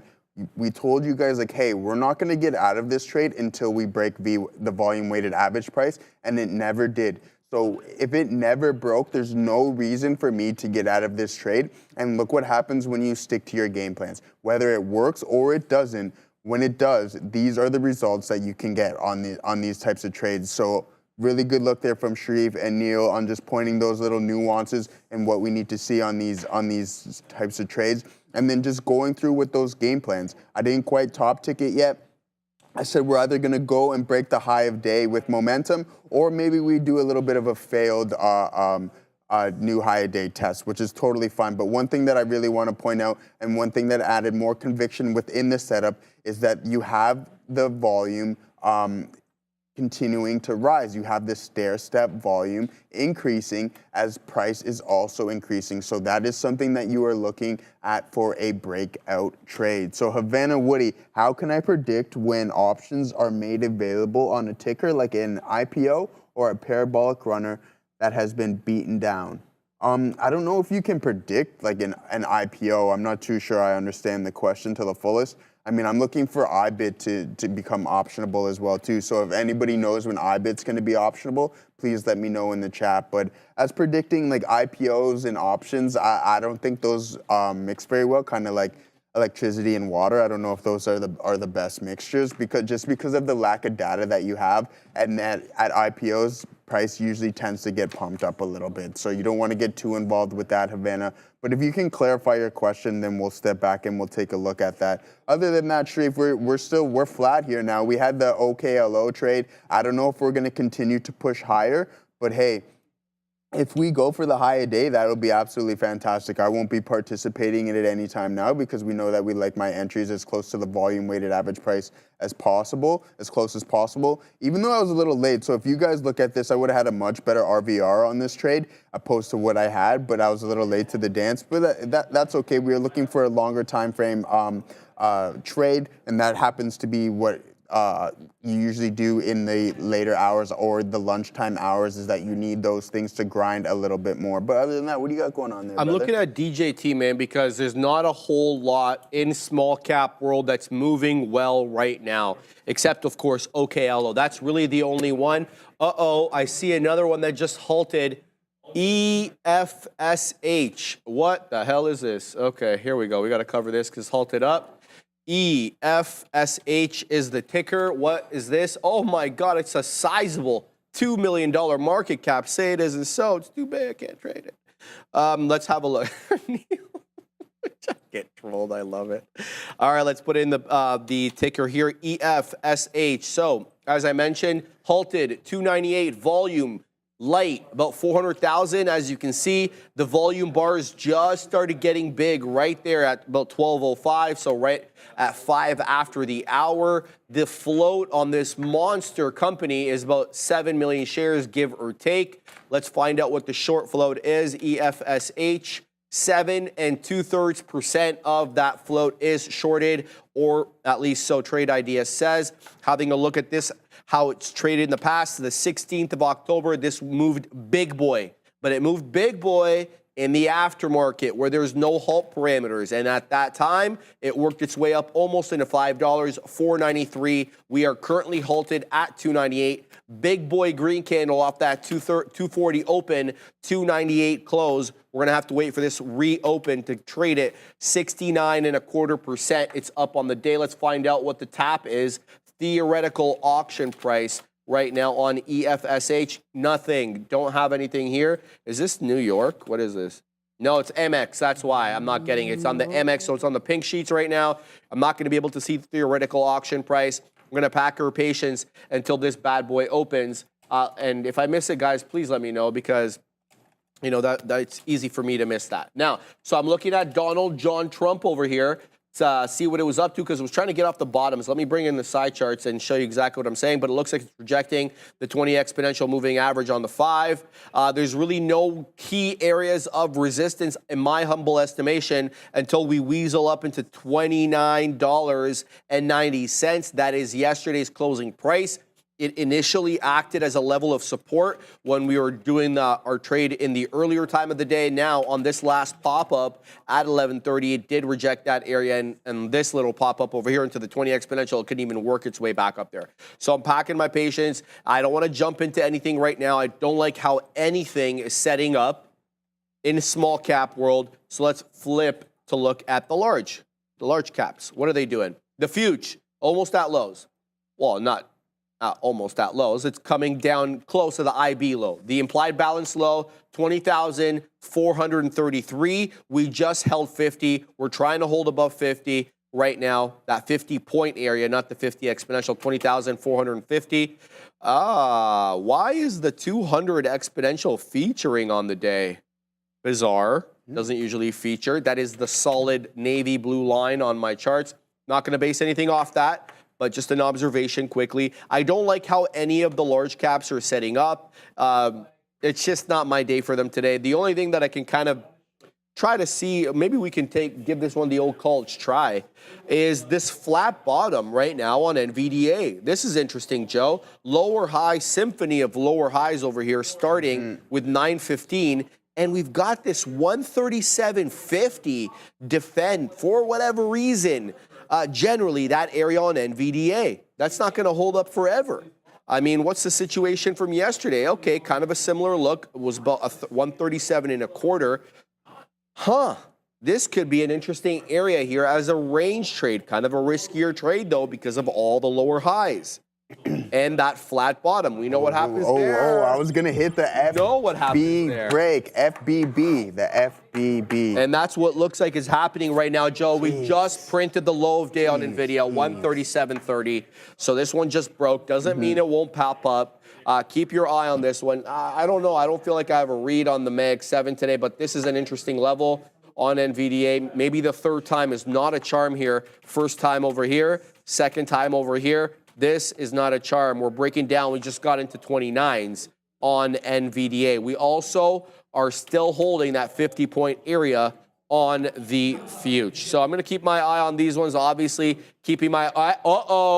Peggy is reawakening. Peggy Bundy. Let's go, Peggy Bundy. Shout out to Married with Children. One of my faves. Did you ever watch Married with Children? I never did. I think that might be out of... Well, he's a little younger. Yeah, I was going to say, come on. It might be out of my time. I'm Married with Children. Neil wants to hit the fail.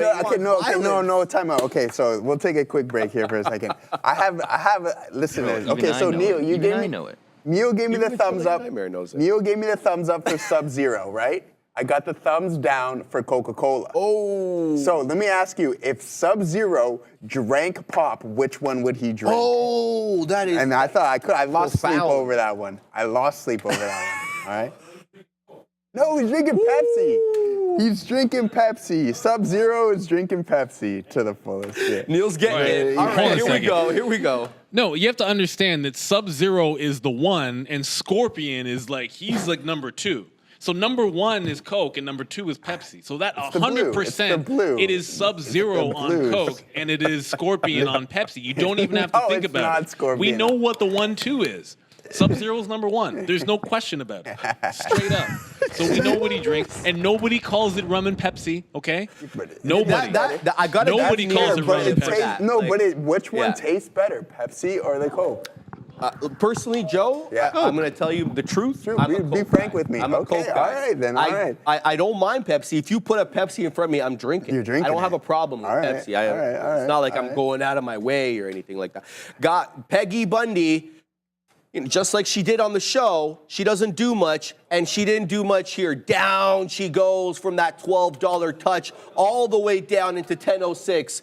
Wow, Peggy Bundy is halted at the volume weighted average price. But what's funny about this is that even the halt level that we're at right now, we dropped $2 on that halt, by the way. It's still higher lows. So I don't even think that Peggy's done here. PEG-wise, the ticker we're talking about, guys, and we're just joking about Peggy Bundy. I hope nobody gets offended. We're just, all tongue-in-cheek on this side. So right now we are halted at $10.06. Let me find out what the current theoretical auction price is. We have $9.90, so we're a little bit lower. That could change. The theoretical auction price is essentially an auction system pairing buy and sell orders during the period that it's halted. It's not too dissimilar from the imbalances that we get before the open and into the close. So kind of, if you want to wrap your mind around it, that's kind of what it is there. Now, as you can see, I've got a yellow line there on my chart. Why do I have that there? Well, that's an alert. And the reason I put the alert at $12.75 was to account for possible pre-market high break. That is one of my rules, right? I like to take these bad boys, I'm talking these bad boys as small cap gappers, above a definable pre-market high if they were running in the pre. And most of them do run in the pre. Not all, but most. So anyway, this one is halted still at $10.06. I still am interested in it simply because it's awfully close to VWAP and it's still putting in higher lows, albeit in a halt. So, keeping my eye on this one. Don't need to be first to the party. In fact, I'd rather wait until that pre-market high gets taken out before I get in. But I could be persuaded to get in at VWAP because it's been kind of respectful of VWAP and it's been putting in higher lows. So that's kind of what I'm looking there for the trend. Donald John Trump is still whiffling and waffling near the lows right now. It held this area over here. Somebody's buying DJT at 29.25, 29.5. They were buying in the pre and they're buying it. They bought it at the open and they're buying it now. So this is an interesting hold here for this low on DJT. I like this low. An alert is going to go on near this low as well so that I can be made aware of a possible range trade to be had here on DJT. Back in my patience, your boy Oklo's coming right back up, dude, into that 1970. Something tells me this becomes a bit of a mover today because it's really the only one, Joe, that's holding VWAP very respectfully. Yep. That's why you got into the trade because it was holding VWAP, so I don't have to tell you, obviously. So that's a good look there. I'm going to keep my eye on these ones. What are you looking at, dude? Yeah, I'm looking at OKLO as well, too, brother. But I'm also keeping an eye on Microsoft here. We'll touch on Microsoft in a second. But I just want to point out the continuous pattern that continues to happen in OKLO. As you can see, these pullbacks have dwindling volume. And then when the price starts to move to the northeast side, the volume starts to pick up, even though as of right now it's not. But if you go onto the lower time frames, the volume is picking up. And these are key signals that you want to keep your eyes on, all right? So this can help give you a little more conviction within your trade. It's like, okay, hey, do I hold on to this a little bit more or should I get rid of the trade before it hits your potential stop? So, and that's exactly what happened with my entry here. I was a little bit early to the dance, but that's okay. But I noticed that, hey, the volume on the pullback was absolutely dwindling and extremely low in relative in comparison to what the other volume signatures were showing me. All right, so that's something that I wanted to point out, and then you can see from a 1 minute time frame that the volume is starting to pick up, guys. And there's something I was just looking over here, looking at Microsoft from a daily perspective. And it's been chopping around in these areas, and it's still a little bit, I think about maybe 10, 15, 20%, I think maybe off its highs or something around that area. I'm not sure of the exact number. But it is starting to form a head and shoulders type pattern. Do I think that Microsoft is going to break down? I don't. Is it a little weak? Because I know there's a lot of capital expenditure with going into AI and everything like that. So I don't know if the street is perceiving that very well. But here's a look here. As you can see, you have shoulder one, head, and then shoulder two. I don't expect 4,400 to break, but I mean, I'm not too sure on their report date or when they report, but I'm assuming it's within a couple weeks or so at most, because when all the other Mag 7s start to report. But I haven't checked this one out, so just keep an eye on Microsoft. I think we've been chopping around in this area for quite some time here for almost a year we've kind of been in. We broke out and then came back in. So keep an eye on Microsoft because we might head a little bit to the north side, guys. So we got Rob with a $2 super chat. What do you both think of GEVO? Up 14, up 14%, looks strong. All right, let's take a look here at GEVO here. So I'm not too familiar with this company. Oh, it's like 2020 all over again, baby. Is it? Okay, 2020 all over again here. Doesn't want to pull up here. So is it really super small cap, Sharif? Oh, yeah. Oh, okay, yeah. So it's about $3 here. Yep. Yeah, and it totally looks extremely strong here. You're getting the volume to step in. One thing that I would want to keep an eye on is you see the strength in this candle here, but the volume, right? So that would not be a very genuine move. So you're looking for things like cause and effect, and that is not something that you necessarily want to look out for. And effort and result as well too. So you can see the effort in this candle and the result in the volume, or the effort in the volume and the result in the candle print, and it's not correlating very well. So that's something you definitely want to keep an eye on.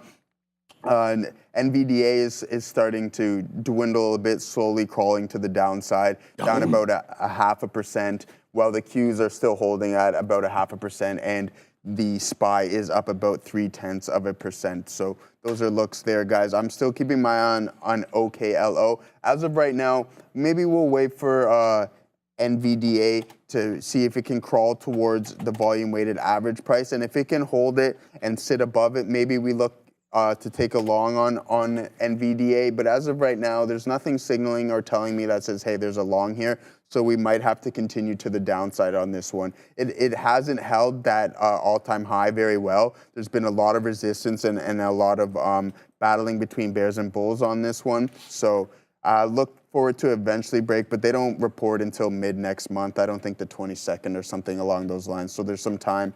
They're usually one of the later ones to report, but other than that, we're going to keep our eyes on a couple of these guys, OKLO and NVDA. What do you got going on, brother? And a couple of things. I just got into DJT, but I want to talk about EFSH. It's on the Amex network. Shout out to Yoel Reyna, letting me know it's going again. Yes, sir. This one is pumping. Here we go. 4.5. This is really flying now. 150%. It's breaking the half. There goes 2/3. But you're going to have to be careful with this. It just dropped from 2/3 into the quarter. So be careful with this. Make sure you are using correct size and getting it at the right price, because you can get wiped out super quick, especially when it starts halting like this and moving in this fashion, right? We want everybody to be safe, because if you don't have an account to trade, you're not probably going to watch the show. So take care with these ones, but it's going 160%. Here we go. This one looks like it's destined to go to 5. I would just love to have a halt parameter indicator to tell me where the halt is and update constantly. I think that would be super cool as an option for these small cap gappers. Looks like this one has a bit of support right now at that 4.5. It's not hard clad because the size is dissipating, but let's see if this holds. A couple of about 200 lots or so at the $0.50. It did defend the $0.50. Here we go. Back up to 2/3, baby. Back to the $0.50 we go. So you're going to have to deal with this. But every time we dip into the $0.50-ish, okay, well, I was just about to say it holds, but then it gave up the ghost. So there you go. Wow, look at that. Dip back down into 4, baby. Woo! Let me tell you the halt levels on this one super quick. Let me flip back. Okay, so this one halted at 298. Okay, so we're well away from the halt level. The reason I'm looking at the halt levels is because I like to use them as informal levels of support and resistance. Yeah, I'm not jumping into this. It's going to have to calm down. It's going to have to give me specific levels. Otherwise, it's just a shot in the dark, and that ain't my jam. So we're going to pack our patience there. We're printing on Donald John Trump. Nice. I didn't get my ad, sadly. I tried to get my beak wet there at 60 pennies for the ad. It weaseled up into 90s. I'm going to pack my patience with this one. Let's see if I can get my ad. I'd like to have a bit more shares. Took a smaller position there. Peggy Bundy's Gonzino. She dropped down into $9. She's holding generally $9, but she ain't for me because she's south of VWAP right now, and that ain't the look. 10.15, it's going to have to reclaim that $10, 10.25 area for me to get interested. I should tell you, though, that higher low situation still in play right now on Peggy Bundy, as that previous low was basically the day low at 7.50. This last little dump, it was at 888. $8.88 there. Donald John Trump coming back into my entry, fine with that. Looking at adding at 60s, let's pack our patience. Back to EFSH. Where the hell is it? Over here. There we go. Back down into 4. I'm telling you guys, these ones they're dangerous, especially when they start trading like this. Let's see if 4 wants to hold up over here. I'm going to have to take some stuff off the side chart over here because I have to include EFSH for what it's doing right now. It's got an ugly, ugly topping tail candle right now on the 5, with the high being 465 and the current price action 380s. This is what I'm looking at. I mean, this is ugly right here, especially if the next candle subsequent to this one is big boy red. We'll see. And this one seems to be going red right now. So EFSH doing, wow, big moves down here.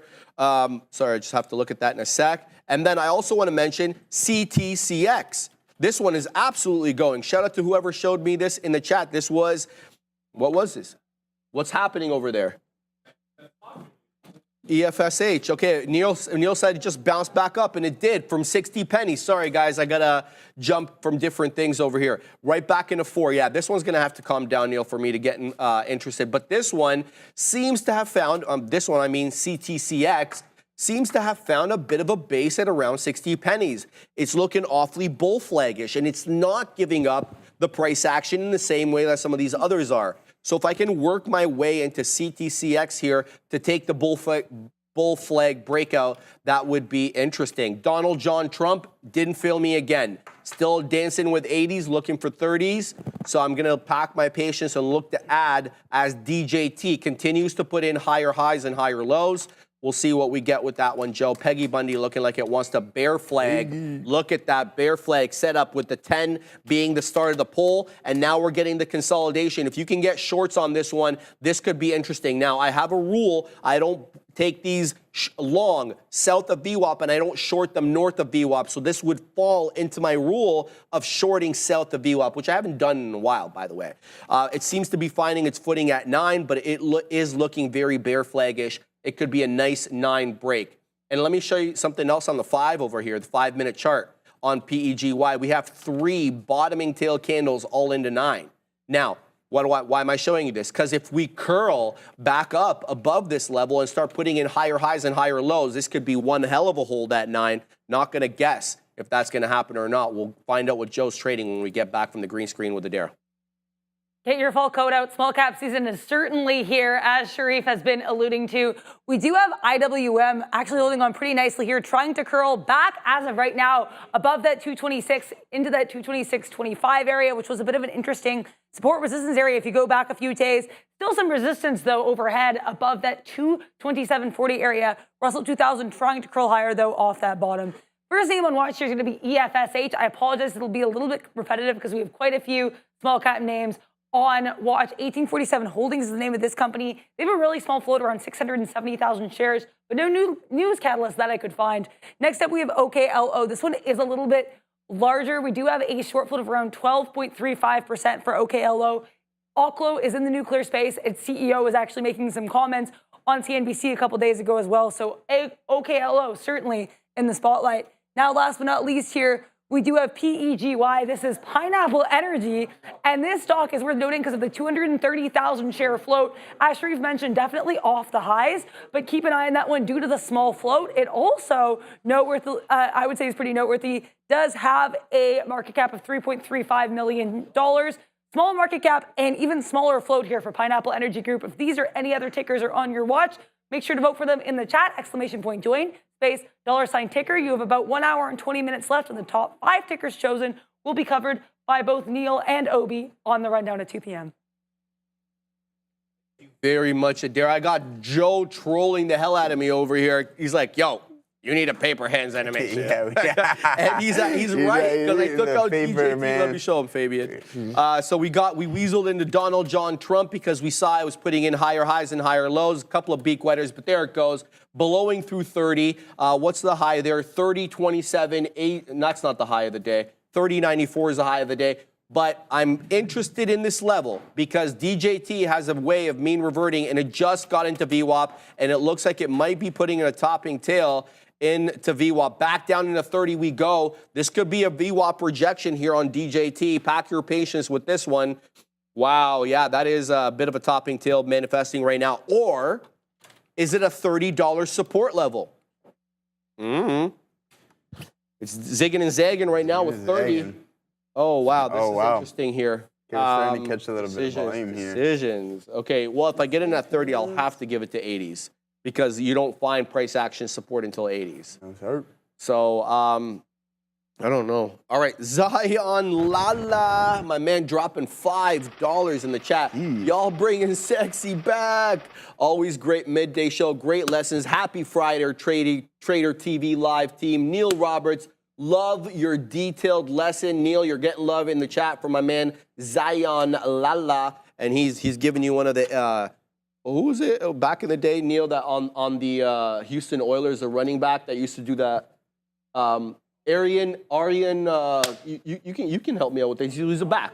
Arian Foster. This was his like football move when he scored a touchdown. You watch football? I used to watch it. I used to play football, my friend. Same? Yeah. High school football? High school football, brother. Finally, what position did you play? I played corner. Well, actually, my junior years, I played middle linebacker, and then I moved to corner and safety. All right. Did you play both defense and offense? No, I only played defense. Yeah, I played strong safety or free safety most of the times and running back. Nice.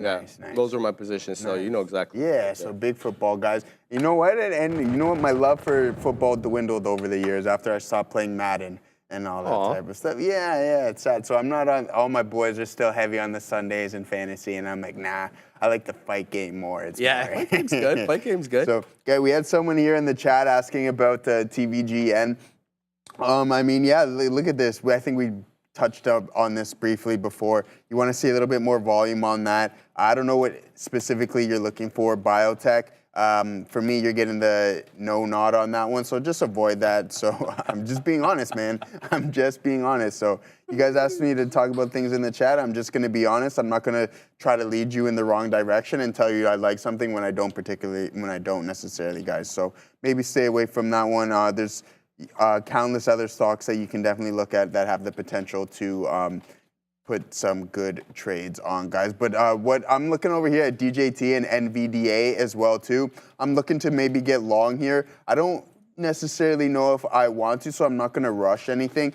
As I stated before, we're going to wait until we kind of start reacting around the volume weighted average price. And I mean, it's like, well, Joe, why don't you get in before then? We're trading at 137 3/4. And if you're looking to make a trade around 138, then why wouldn't you do that? Well, I got to see how price reacts from there. I mean, the overall market, the Qs are starting to trade a little bit higher. Now we're sitting above the volume weighted average price around $494.50.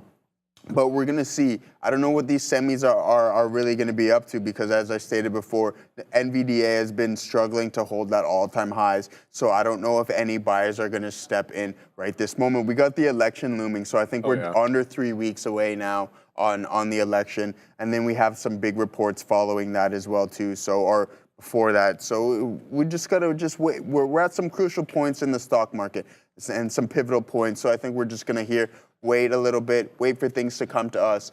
It was a really good out on my behalf on OKLO. Let me pull up OKLO.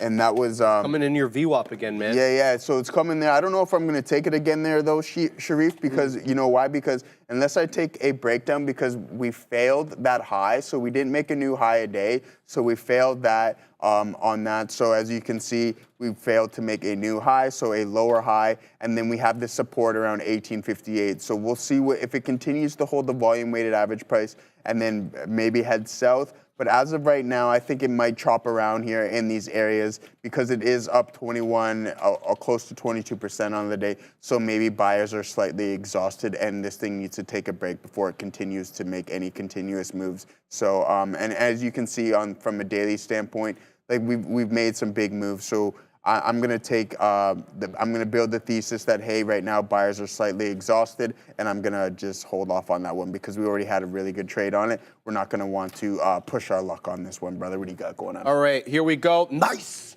EFSH took it right off VWAP, man. I put a resting order and right into 25 pennies in the money. I love treating these. Here we go. Let's get out at the 75s if we're able to. Let's see if this one wants to give it to us.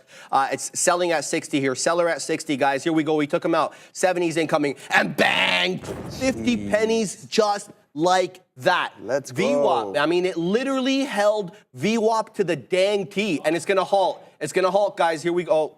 No, it was not that was a false halt. I thought it was going to halt there at 575.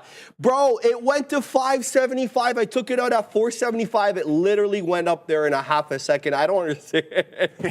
Bro, we know, what is happening? We know what it is. We know what it is. You can't. Oh, my goodness. Small cap season, bro. Small cap dang season. They're soft. Joe, I literally have the bottom wick. Let me just show you real quick why I was talking about this. Oh, my days, and it's still going. Yeah, it's still going. Okay, so this is what I saw, guys. 4.25 volume weighted average price. I'm like, this is way too extended. Put a dip trade to defend VWAP. It's got a, I don't know how many green candle pattern here on the 5. It's still very bullish. We were right about it, but we suck with respect to holding. That's been always my Achilles heel. We'll look to do better next time. But this one is on the way up. There it goes. Here comes 6.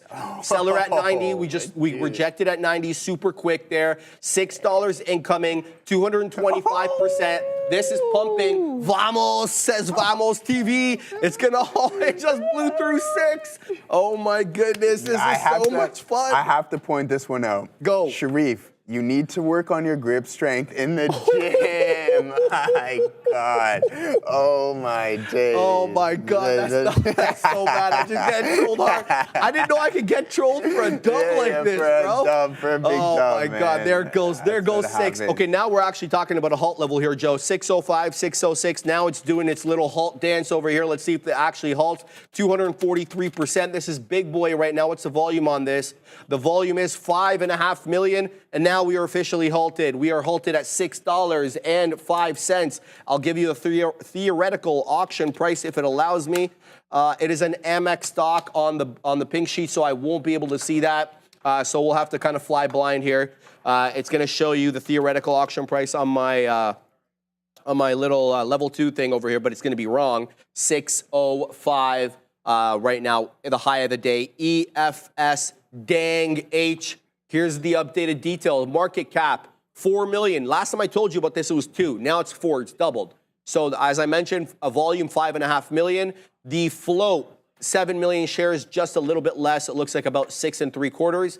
And let's bring in trade ideas and shout out the NOS boss. And this is the one that I told you about, 7 2/3 percentage float. Now, I should mention that the float, as expressed by trade ideas, markedly different than mine. I'm getting 664,000, so sub 1 million, according to trade ideas. My platform says 6.8 million. So, yeah, you're gonna have to decide which one you want to choose there. In any event, we're gonna look to do a little bit better on this one. Now, if it wants to come into 5, I'd really like it at 5, given that it whiffled and waffled here for about 5 or 6 minutes, with 5 acting as a general resistance area before obviously blowing the top off, Joe. So EFSH, certainly on watch. Yeah, beautiful stuff. We have a $2 super chat by Stevenson. Thank you very much for that, brother. Much appreciated. Is Google and AMD a buy at this level? So perfect. Options, great question. Right down my alleyway. I love it. So, hey, listen. For me, you're going to get the nod on Google. I absolutely think Google is a good buy, even though they have the antitrust probe going into them. I mean, it might cost them a pretty penny and probably is going to. But I mean, for the long term, I think that's a company that you want to own. You can see it sitting around just under $164. Now starting to trade towards the volume-weighted average price with some strength. You can see on the lower time frames that the volume's starting to pick up, and as the stock is starting to move higher, and this is exactly what you want to see, Sharif, as you can see that Google is starting to pump to the top side. So I don't know what's going on with that, but you have the nod by me.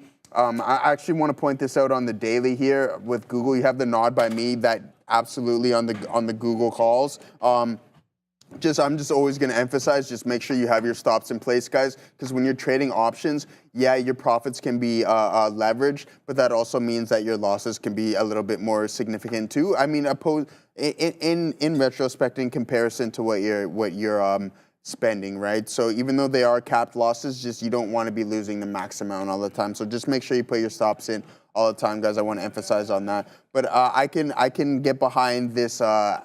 These Google calls, absolutely. I would look to make a spread on that. I don't know if I would want to, unless it's a leap. A leap is a good idea on Google, I think, for sure. I mean, you have this V reversal here. I think if we break 167 and sit up on top of 168, then you can potentially break this resistance, sit on top of resistance. It now becomes support, and then you can continue to the top side. And we were speaking about gaps earlier. Sharif has a lesson on gaps today, and just be aware that I'm absolutely looking to play this on Google. There's no doubt in my mind that I'll be playing this trade here, guys, and this is this gap fill here on Google.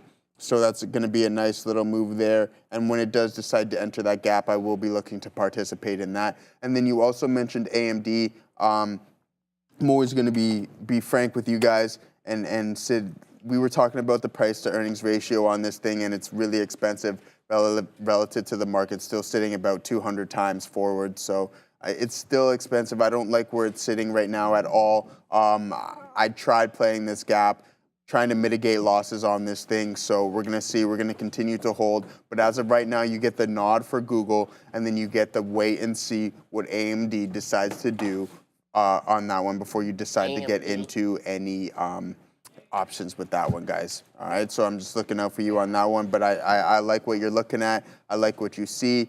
Google continuing to the top side, which we really like to see here as well. Let's see if we can sustain this volume. We're now starting to break 163.90s and continuing to the north side, so that's a really good look. Sharif, OKLO held VWAP to the It did. Really close. It held it really long. Yeah, it held it really strong. So that's a good look there. I might have been wrong on that one, but that's okay because you know what we're going to look at right now, and that's IBIT, the hardest ETF in the market right now. So it's the hardest thing right now, up over 3% on the session, continuing to hold this trend strong, and Bitcoin is holding that 68,000 level. It's exactly what we want to see. Almost about to push 69,000. So continue to look there on IBIT.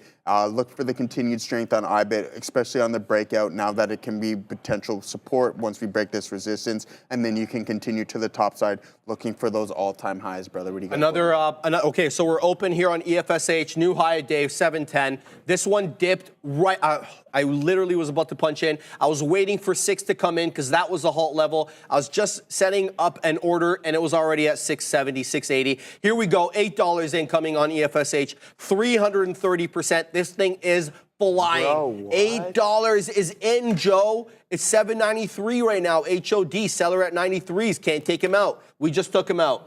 No, we didn't. Look, he's still there. 94 is now showing up on the ask. So did we take out the guy at 93? No, we didn't. Interesting. So we're zigging and zagging. Random area to have somebody wetting their beak on some profits or instituting a short. There it goes. $8 HOD, $8.40 now HOD. These things flying, bro. This thing is flying, bro. Big mover. We're about to go 400%. Don't know where the next halt level is. Possibly, I don't know, man. I really need a halt parameter indicator, man. This really would help for this. In any event, 855 now, HOD.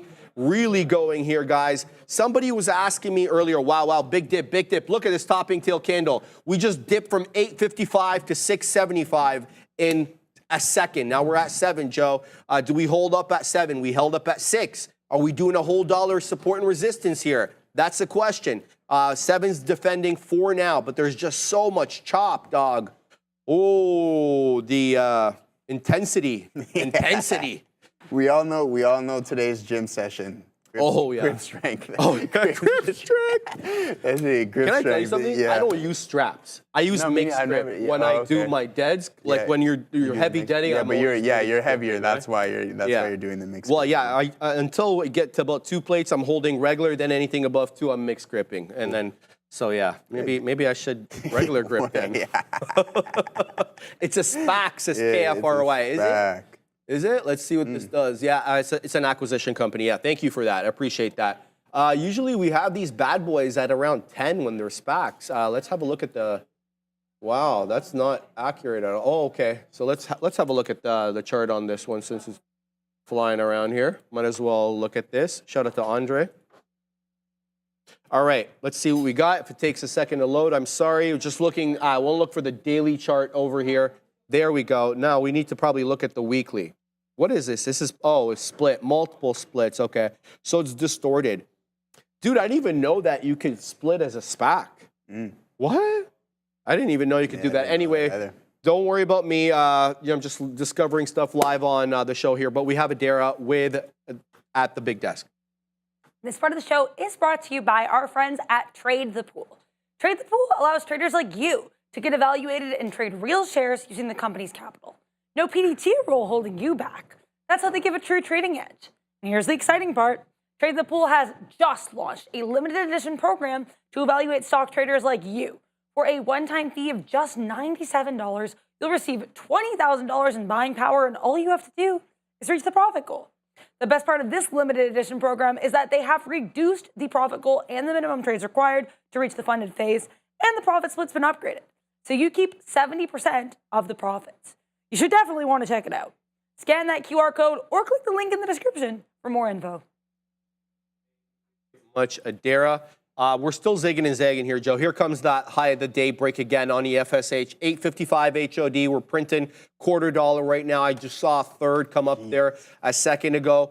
It's going to have to slow down. And Neil sent me this. Do you know Bobby Valentino? Bobby, the singer. Yeah. Slow down I just want to get to know you. Yeah, man. EFSH is just too quick for me here, Joe. I can't do this, bro. Don't get me started with the soul music, my guy. Come on. Yeah, man. Good times. Bobby Valentino. Oh, random oddities. Good question, my man. EFSH is not allowed to halt or what? Well, it halted at 6 briefly, but like I was saying, random. It would be good if there was software out there that had a halt parameter so you could kind of see where the halt is given the current price action, given the amount of time that's elapsed, this, that, and the other. I think it's probably better just for small cap traders who are trading these halts, so it may not be something that's in demand. Somebody else was asking, Sharif, where do you find all these small cap gappers? I use a scanner.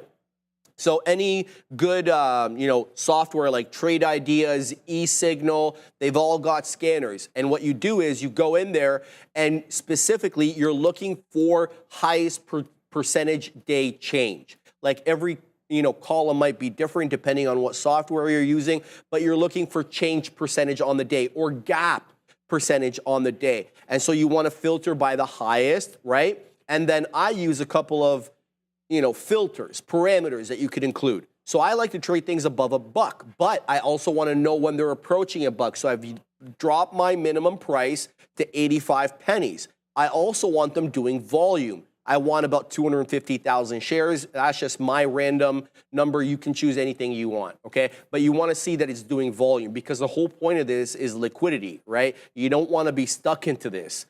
These are run for a good time, not a long time. So scanner is what works for me. Obviously, you can do other things. A lot of people use Twitter or X, excuse me, whatever else. I like scanners. What do you use, Joe? Yeah, same thing, brother. So in the morning when I'm coming in on the Go train, I'll run my scans. I'll read through Benzinga, go through a little bit of news, and that's exactly what I look for. My scan is a little bit, the criteria is a little bit more simplistic. I'm looking for at least 1 million shares of volume in the pre-market.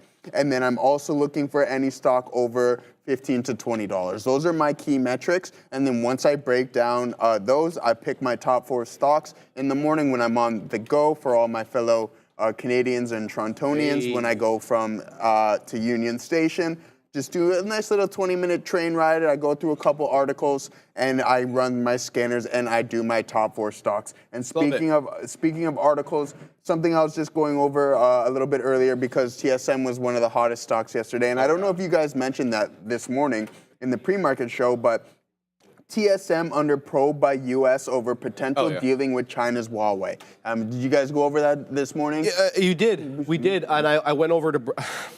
I'm like, is there anybody who hasn't been investigated yet, Joe? Yeah. I mean, like, is there anybody? Yeah, exactly. And I heard Sean say this the other day, like that. Just the more money you have, eventually you're going to get investigated by somebody. They're going to put a probe into you, and I think now it's Google's turn, and he was talking about Meta in that case. So he was saying that it's probably only a matter of time until they start giving Meta some trouble about something. So, well, they're already giving trouble over the addiction thing with the children as well. in the classrooms and stuff like that. And I watched a little bit of that, which is true. I can totally get behind that because I think all of us have fallen into the rabbit hole of scrolling. And you say doom you do scrolling, it, doom scrolling, dude. So if you ever need to kill an hour or two, I think people just go on Reels or something like that, and it's just shots of dopamine, just over and over again. So you don't want to stick to those guys. Get back to reading books. That's how we got here. We just read a lot of books and just get outside and give yourself that time to get off the screen a little bit. You know what I mean? Put the phone down, go for a walk, go for a run, enjoy everything around you, and just don't be too glued to those. But you know what, Sharif? You know what I'm liking right now is DJT. Get it? DJT is exactly where I like to see it. The pullback, the volume has been slightly low on this. You know what we might do? I think we're going to. We're not going to give it too much space here, Sharif. But we're going to probably get our toes we're going to wet our beaks a little bit here because it is starting to move to the top side. And I think that this thing can start squeezing. So we're going to get in some small size here. Nothing crazy, just to have a little feel. And if we break this low around 29.78, then we're going to get out of this trade, brother. What do you got going on? I'm looking at some of these large caps, Joe, because we just took 20,500 again on the NQ December contract, so we're above that. We didn't really break, many levels today. You can kind of look at the price action. I think it's an inside day, yeah. So it's definitely an inside day from ensconced yesterday, basically by yesterday's price action. Almost 20,600 at the top. That was early on in the day. That was around 9 a.m. And then that low right there, that's yesterday's closing print, 20,366, and we're well within the range from the top and the bottom. But we did just take 20,500. However, there seems. Oh, whoa, SPY! Did you see the SPY? What is it? What happened? It's well, I wouldn't say it's, but it's trading significantly higher than the Qs. Oh God, yeah. People were saying that. Yeah. Well, okay, look, I mean, well, hold on. The ES, how can that be? The ES is up 0.43. The NQ is up 0.69. Yeah. How's the Q? Okay, let me do this. Okay, right now, let me just update this. No, dude, Q up 0.8, SPY up 0.49. Yeah. That's what I got too. That's what you got, yeah. That's what I got too. Yeah, so this is a good look right now on the NQ because we're getting into this area of technical resistance. I mean, we've wicked above this 20,515, but look at the closing prints on all these candles and where we are currently. We keep finding resistance in this area, right? Donald John Trump? No, NVIDIA? NVDA is ripping it. So great, I just saw it broke VWAP. There you go, yeah. Yeah, so NVIDIA's got something to do why we're above 20,500 right now. But I am concerned about this level that we're currently at right now, guys. 10:05, 10:10, 11:25, 11:30, and now we found resistance here. Obviously, we've wicked higher. 20,529 is the high of the day, but we've closed at this level twice before. We'll see if we can get a bit of a bigger close today. As that happens, the dead one Apple has now retaken VWAP. Amazon is at the high of the day. Joe astutely pointed out that Google worked its way up above VWAP quite aggressively, having issues with 164, a couple of topping tails right now. We'll have to see if this one can continue. We haven't been looking at the MAG as much today, but there is a trend now of note that we need to take into account because we're moving up here. So good look. Apple's really squeezing here through VWAP, and so is NVIDIA. NVIDIA is going to take 138.50. It looks quite soon. Tesla's above VWAP. Softy is at VWAP and doing the darndest to get above it. Nice little double bottom there on the soft one at 416.25. It was almost a triple bottom there because is that the IB low? Yeah, that is the IB low that right before the bell, we printed that level as well. Look where we closed. So interesting look here on Microsoft. This could be a short though at VWAP. Now we did breach it initially, so I wouldn't put too much into that one trade until I saw some confirmation. But yeah, the future on the way up. I am concerned with this level that we're at right now on the December contract. So let's pack our patience, I guess, and see how we can execute on this, Joe. Yeah.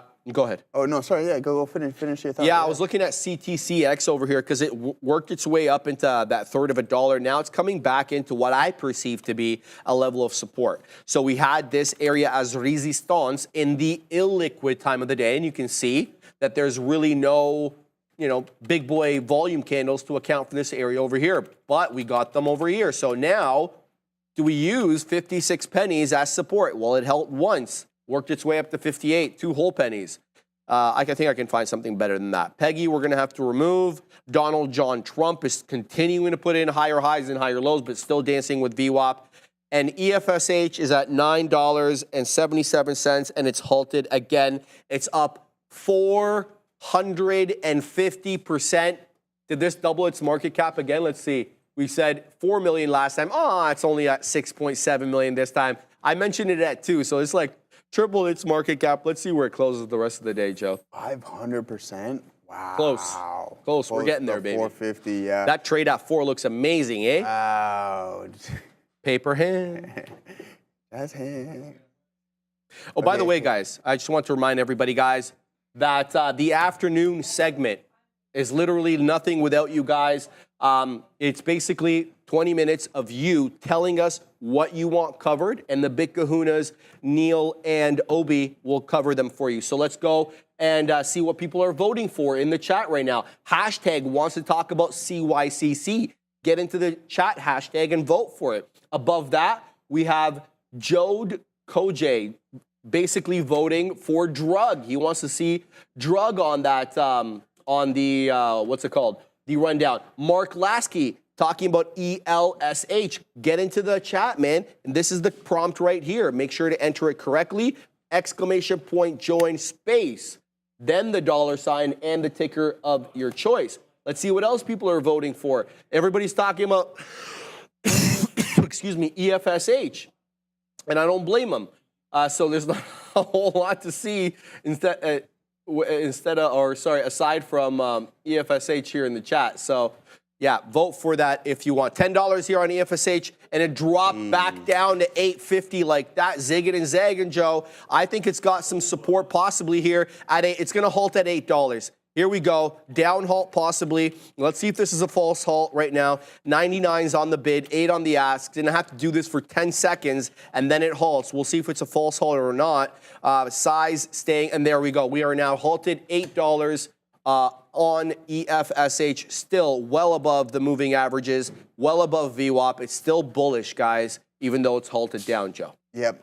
So we have VRO trades in the chat. Joe, how do you like Lace for $10 November 15th? So I'm assuming that's your expiration, and it looks like we're sitting around $6.80 right now. If you're gonna buy the out the money call, you really need this stock to appreciate in the next month and just a little bit over a month. So, okay.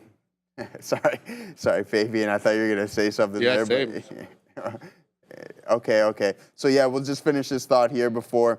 So yeah, you're looking for an expiration of the 15th or of November, $10. You're a little out the money. Look to go a little bit more at the money, so you can give yourself some time. Maybe give it a little bit more time out. The stock isn't that expensive, so a contract shouldn't cost you that much. We'll talk more about Lace when we get back with Adara.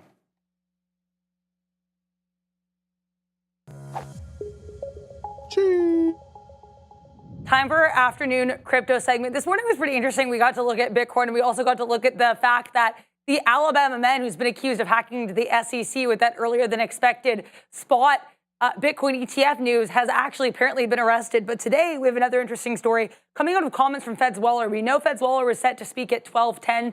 Instead of speaking about economic policy, we actually had some comments here on decentralized finance, with Feds Waller saying, amongst other things, that stablecoin, quote, may have benefits for payment system. Also noting here that decentralized finance tech can add efficiency, and saying as part of the ending paragraph of his speech, quote, ultimately, I believe that advances in technology have the potential to drive efficiency gains in finance, just as technological innovation has done for centuries. So lots of interesting pro-DeFi comments coming out of Feds Waller here. Thought that would be a bit of an interesting note.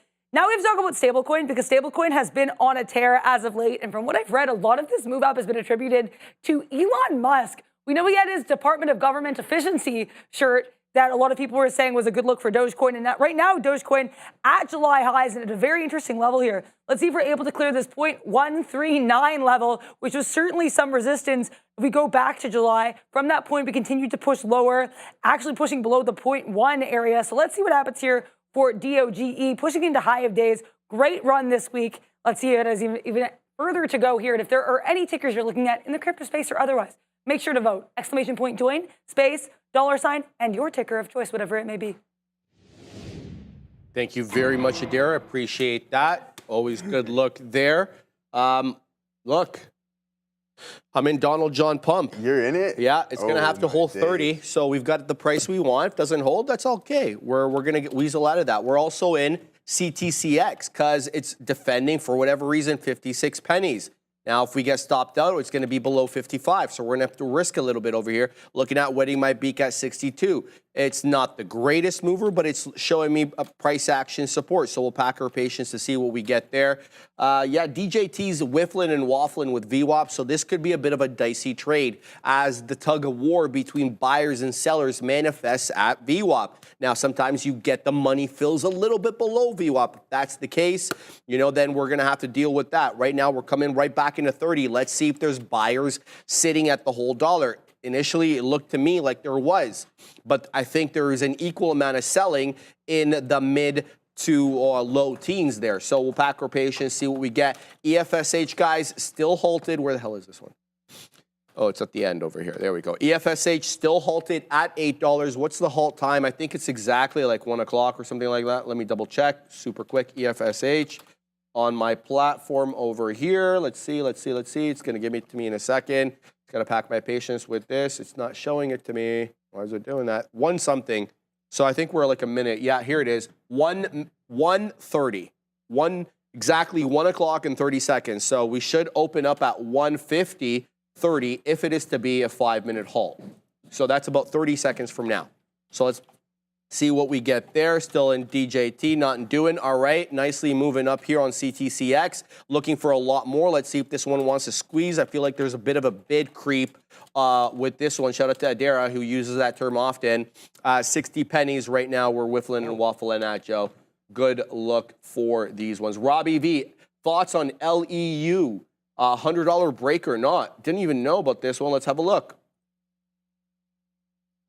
LEU.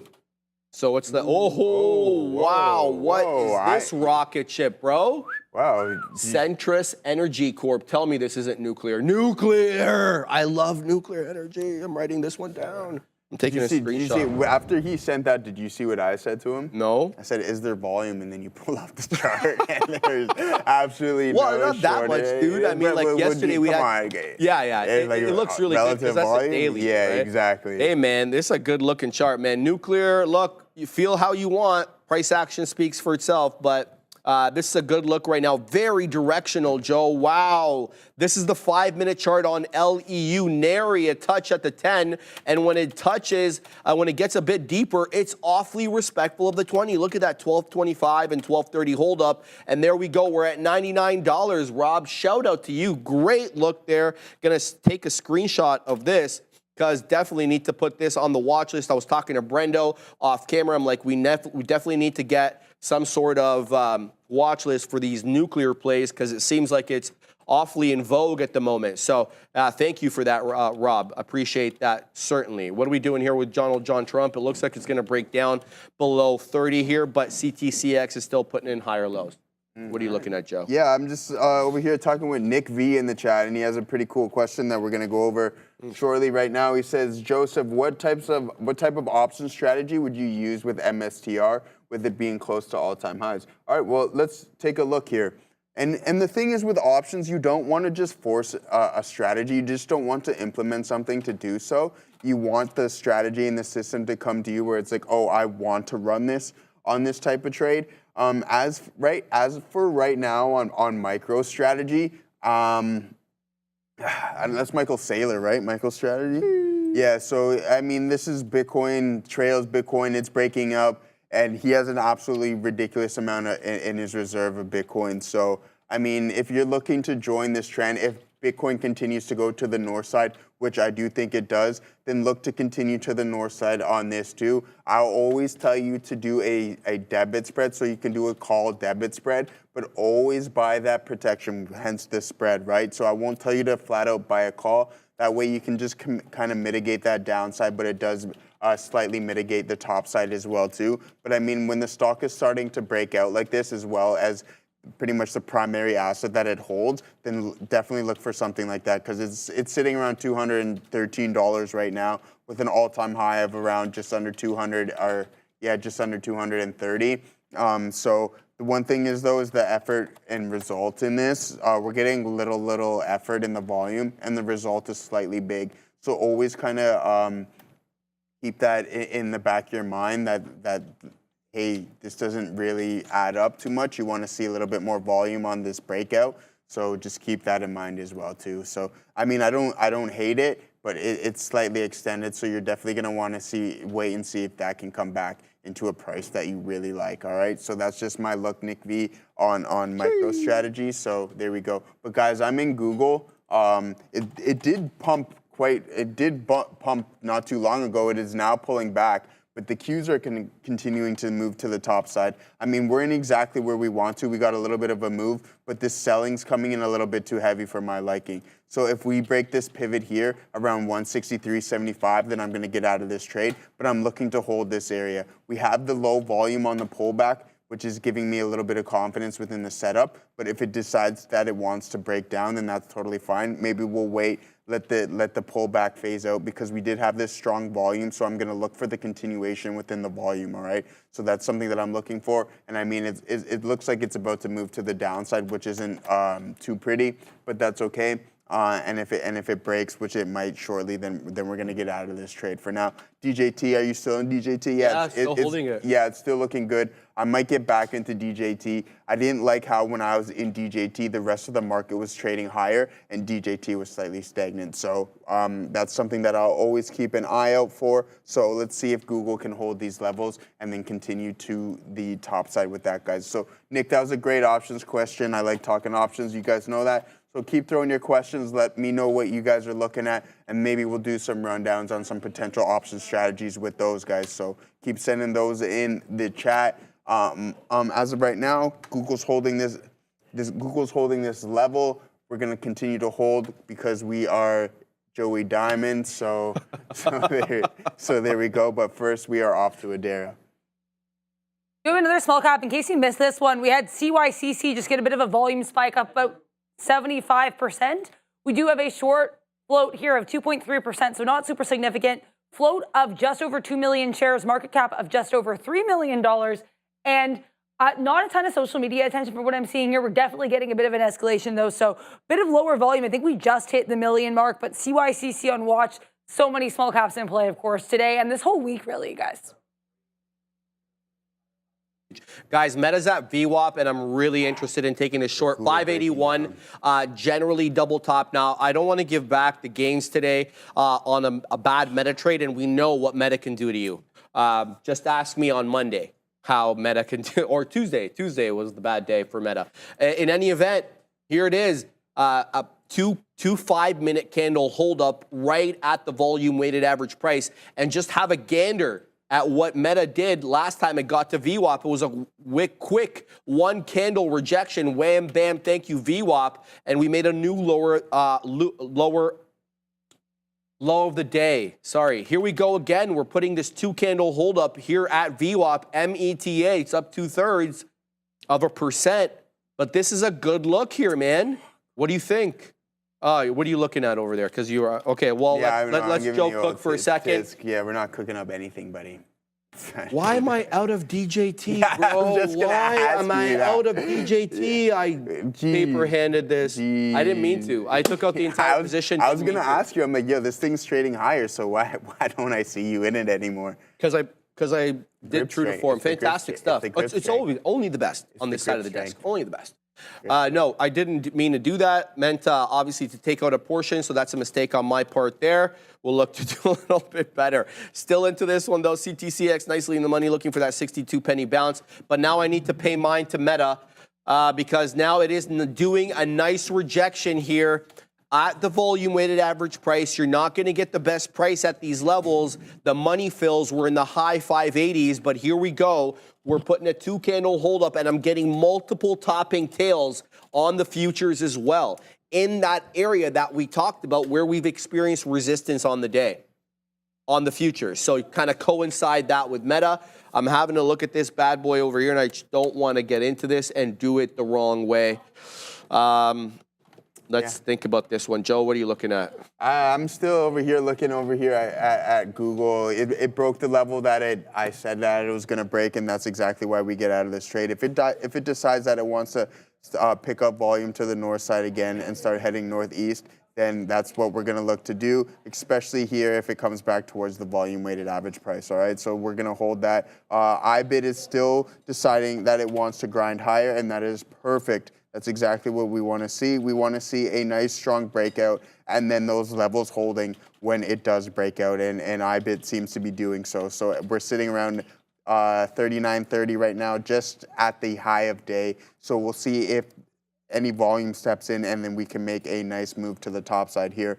The volume is dwindling a little bit, but as long as we're slow grinding, then I don't have any issue with that. DJT I was in, and then I punched out. I'll show you my DJT trade because what I mentioned before is that as the market was moving higher, DJT was just kind of chopping around these levels, and I didn't want to hold it just in case it decided to break VWAP. So we're still holding, and it might continue to the top side. Let's see if we can test these pivots here and this resistance levels here around 30.80 and start moving towards them and potentially break them. And if the volume steps in, then you can definitely consider those a genuine move on that. But other than that, and I just want to point out here, actually, and we haven't really looked at it, is SPY. The SPY has absolutely been a monster, and we're going to pull up the SPY. It's been the stronger index. So it's like, why fight this? This thing has made all-time highs. Well, the Qs decide to chop around and decide that it's extremely, well, not decide, it is extremely tech-heavy. So in order for this to continue higher, we're going to need to see those good earnings report from the Qs in order for it to catch up to its peer, the SPY. So as you can see, we broke 565 clean, and then we just continued to grind to the high side. So 565 break, that was prior resistance, now acting as support here, and then continuing to 585. So this has been the better index totally. We got the strong financials and everything else that is just leading to this, right? So definitely good look on the SPY, up about just under 0.5% on the session, but these slow grinds is exactly what we're looking for there, brother. What do you got going on? I got short on the Zuck train over here. We're just looking to put our stop. All right, where are we short? 50s. All right, let's look at wetting our beak at around here. There we go. We'll let that one cook, see what comes, come what may. It's a bit of a hold up here at this level, but knowing full well that the futures are at highs and this could be a bit of a troublesome trade. So we're gonna let this one cook. Let's see what else is moving here. CTCX, good luck. It's having trouble with 60 pennies though, or 60.5 pennies if that makes any sense. So I don't know about this one. I've given it to about 55 pennies, but it looks like now it's starting to curl with that 60 penny resistance. If that's the case, then we'll start curling back down to break 56 pennies. So that ain't the look for me. Looking to see what we can do here. Let's just pack our patience a little bit more on this one. Let's see what Meta wants to give us. Is it weaseling down? Well, yeah, it's going to have to weasel down a little bit more over here before we get involved with any profits. And here we go, showing 14s now on the ask. And there it is. There it is. Big one. Yes. All right, so there we go. We take the short off VWAP on META, and we're not going to paper hand this one. I promise you that. So we're going to look to do a little bit better over here, about 50 pennies in the money. I'm looking at taking it out, Joe, either at 580 or in the 570, high 579s. Reason is there's a support level here at 579.80, and I don't know why, and I don't care. But I'm cognizant of it, and if we continue to move back down into this area, I will look to take it out. That's exactly what I'm going to do now. Perfect. We call you diamond hands after that. Nah, you got me crap hands today with the way I traded, bro. So you set that level and you wait for that target to be hit. You're officially diamond hands, part of the JPM crew. I like that. Shout out Jeremy Diamond, man. I know his name is Jamie, but it's all good. We're going to call him Jeremy. So here we go, coming into about 580 on META, showing OOs now on the bid. Can we breach 580? 16 on the ask, double zeros on the bid, looking for that 580 to give way and squeeze down a little bit more. That's the idea. 09s now. There it is, Joe. Dip down, baby. Let's go. Let's go. Can he hold? Can he hold? That's the question. Can he hold? What happened? Well, it's spready. You know how it is, right? So it's not going to fill you right away. You're going to have to wait on this one because spreader, yeah, the hell with that, bro. I'm getting out. Oh, no, he didn't do it. He didn't do it. Oh, my God, he didn't wait. All right, I flattened out right at, where'd I get? Let's see exactly what I got. 95s, bro. It's not too bad. Fair, I waited at 82s, 95s. Not bad, not bad. Happy with this trade. Didn't do it. META triple top. You could make the argument there on the 5-minute at least at VWAP. This is the only reason I was into the trade, guys. We rejected VWAP initially, and then we did a 3-candle rejection over here. So that was the only reason I got into this trade. Otherwise, I wouldn't have even been looking at Meta, but this was an outlier to me. So when I saw the price action got right back in there, I was like, okay, let's do this. So good look right now on META. Now let's look at the other one that we're currently in. This one's boring me to death. CTCX, still at 58 pennies, nothing doing here. Killing me on this one. I want something around 62s, but 60 acting as resistance. However, the other side of the coin, So that was the bad side. That 60 is a resistance because I'm along. The other side of the coin is we're still putting in higher lows. So if you want to do a little trend line there you go. Higher lows, higher lows, higher lows. I put my stop south of 55. I gave myself 3 pennies. We'll see what we get there. Bob Curran, LUN is moving. Let's have a look at LUN. You are LUN or LEU? No, he says LUN. All right, let's have a look at LUN. What is this? This is on the Toronto Stock Exchange. I ain't trading anything on the Toronto Stock Exchange. Bob Curran, LUN is what you're looking at because I'm seeing London Mining Company and that trades here in Toronto. I don't think that's what you're talking about. So let me know. Robbie V, LGHL, big volume on the 15. Sure, let's have a look. LGHL. Oh yeah. Oh yeah, big boy volume coming in there. Look at this candle at 115 5 minutes ago, Joe. It had about 1.6 million shares there, and it took VWAP on a decisive basis. We're still south, though, of the IB high. The IB high, around 30 pennies. Put an alert. Trust me on this. Put an alert for the high of the day break, maybe a little bit lower, than the actual 30 penny area. I'm going to put it at 29s. That way you know when it's approaching the high of the day, and then wait for the high of the day break, and then base something off that high of the day break.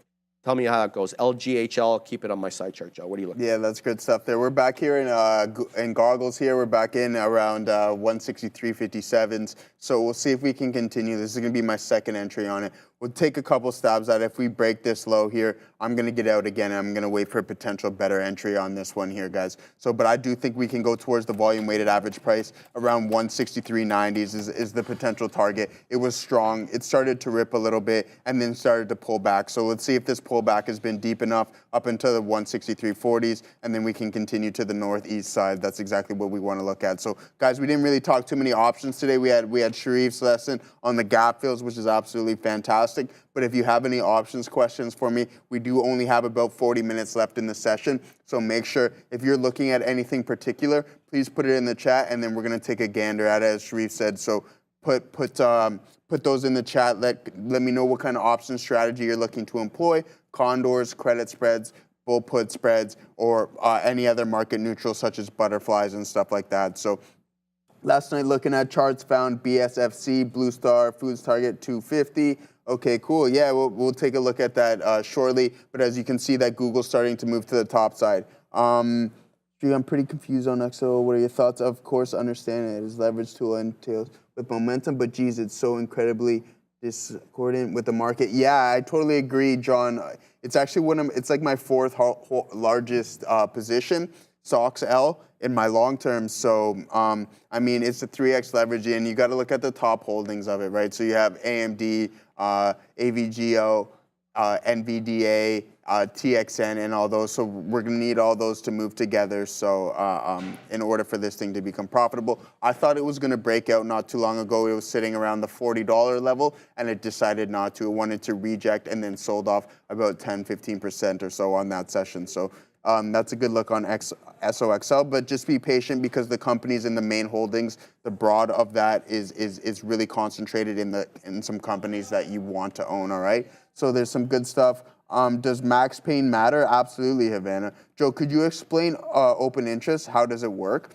Yeah, so open interest is just kind of, so when you're scrolling through the options chain, you're going to see a number below the specific value of that contract. With that can be the open interest of that contract. What open interest can identify is where there is a lot of buyers and sellers for that specific underlying asset on the options chain. So open interest can also give you and dictate where price might potentially go. And guys, unfortunately, Google is not doing what I want it to do. So that's it. We're not going to mess around with this one anymore. But yeah, so back to open interest, it can help dictate where price can potentially go and where there's a lot of open interest in a specific price or strike price in an underlying asset. So that is what options traders look for, is when you're scrolling through your chain and you see that there's a high open interest at specific strikes, this could lead to potential momentum to those specific levels, all right? So hopefully that answered your question. Yeah, and other than that, guys, that's it. We're just here looking. Unfortunately, Google's not doing what I want it to do. The market's starting to come back in a little bit, and that's a little unfortunate. So we took 2 L's on that one, and then we only have this 1 L here, OKLO. That wasn't an L, bro. No. I'm saying it was a big dub. It was a big dub on that on OKLO. It was a really nice dub on that one, and then we took the 2 on Google there, and then 1 on AMD. But as long as your winners outweigh your losers, then you're good to go on that. And that's exactly why I emphasize risk to reward, and then that's why I like keeping my entries specifically close to the volume weighted average price, because it's a definitive out, and then you can base your risk to reward off of those. So Google's starting to come in a little bit more. The Qs are absolutely a choppy mess today, which is unfortunate, and I think that it may be the case for the foreseeable future until we get those big reports, brother. I agree with you, bro. I agree 100% with that, and I also want to throw in a little bit of a tidbit there. I was of a bias that we would whiffle and waffle until the election, but you know, the SPY and the Dow have different opinions about that. The NQ we're still waiting for that, I think, July break and take on the all-time highs on the NDX, NQ, or the composite, whatever you're charting. Obviously, they're a little different, right? In case you're wondering, the NDX is a NASDAQ 100. That's the top 100 companies there, but that's not the only thing that's contained within the NASDAQ. If you want the entire NASDAQ, that's a comp. At least on my platform here, the way that I load up the comp is actually type in composite, type in comp.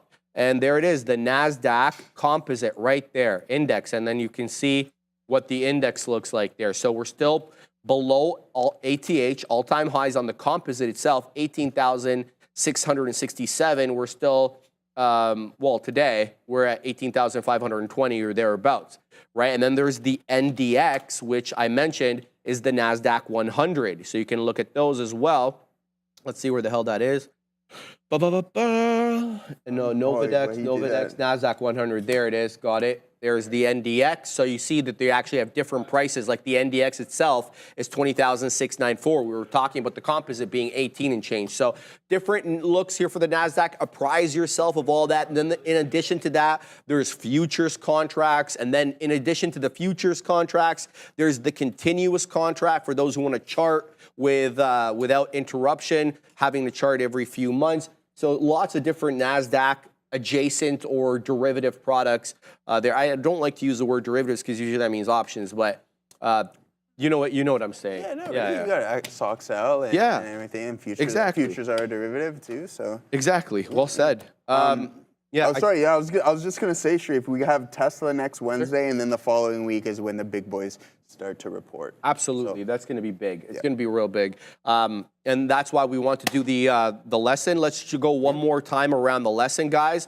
About 1:30 right now. We usually do it a few times, but we've been trading today, so I haven't had an opportunity to do this again. We're talking about breakaway gaps.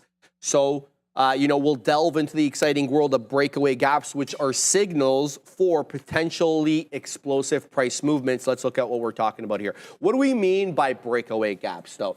So imagine a price chart trapped within a trading range for weeks or months at a time. Suddenly, a gap appears, propelling the price above that resistance or below that support level.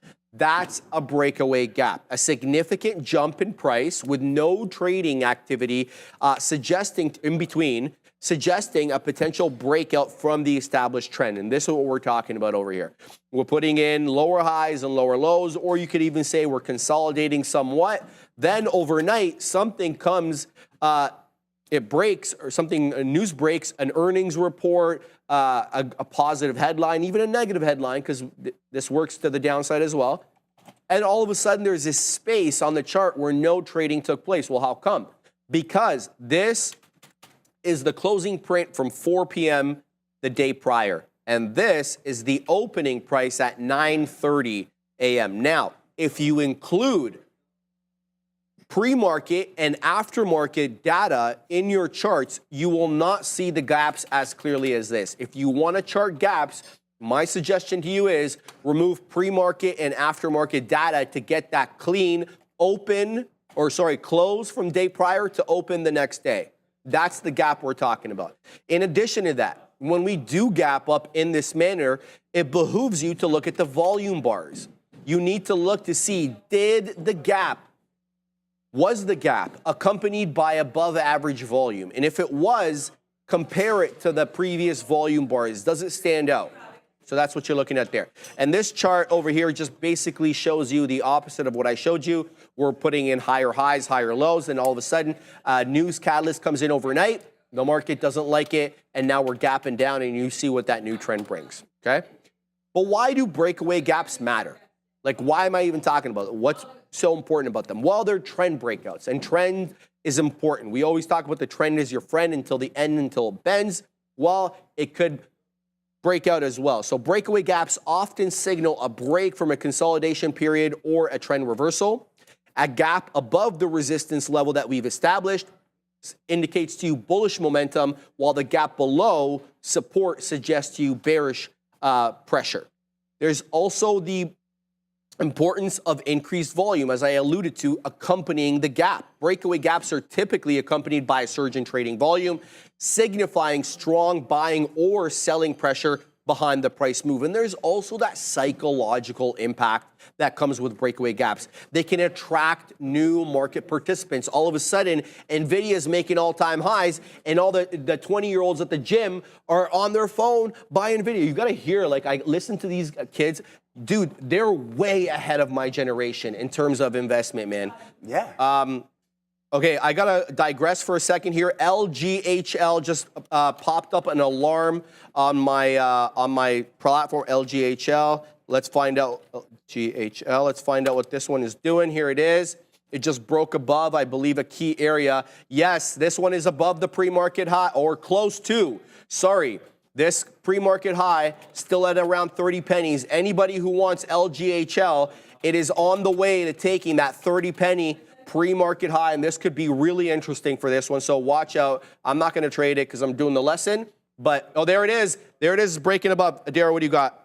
We have some breaking news here on BEN. This is Franklin Resources. You might remember this one because it has had quite the tumultuous last few weeks here, and I guess months as well. We do have a new report on their ongoing situation here suggesting that their Western Asset Management Co., so that was the area, the WAM Co., this is the segment that was getting probed. Their clients are now being probed by the DOJ as this probe ramps up. So now we have questioning from the DOJ by specific clients impacted here by Western Assets core portfolio. There's just an SEC investigation into Ken Leach, who was involved in this company, specifically its Western Asset core aspect. So again, this is now being investigated with actually clients being interviewed. So ramp up here for that BEN probe, sending that one initially to the downside. Bit of a recovery, but there is a 10.5% short float to be aware of here, guys.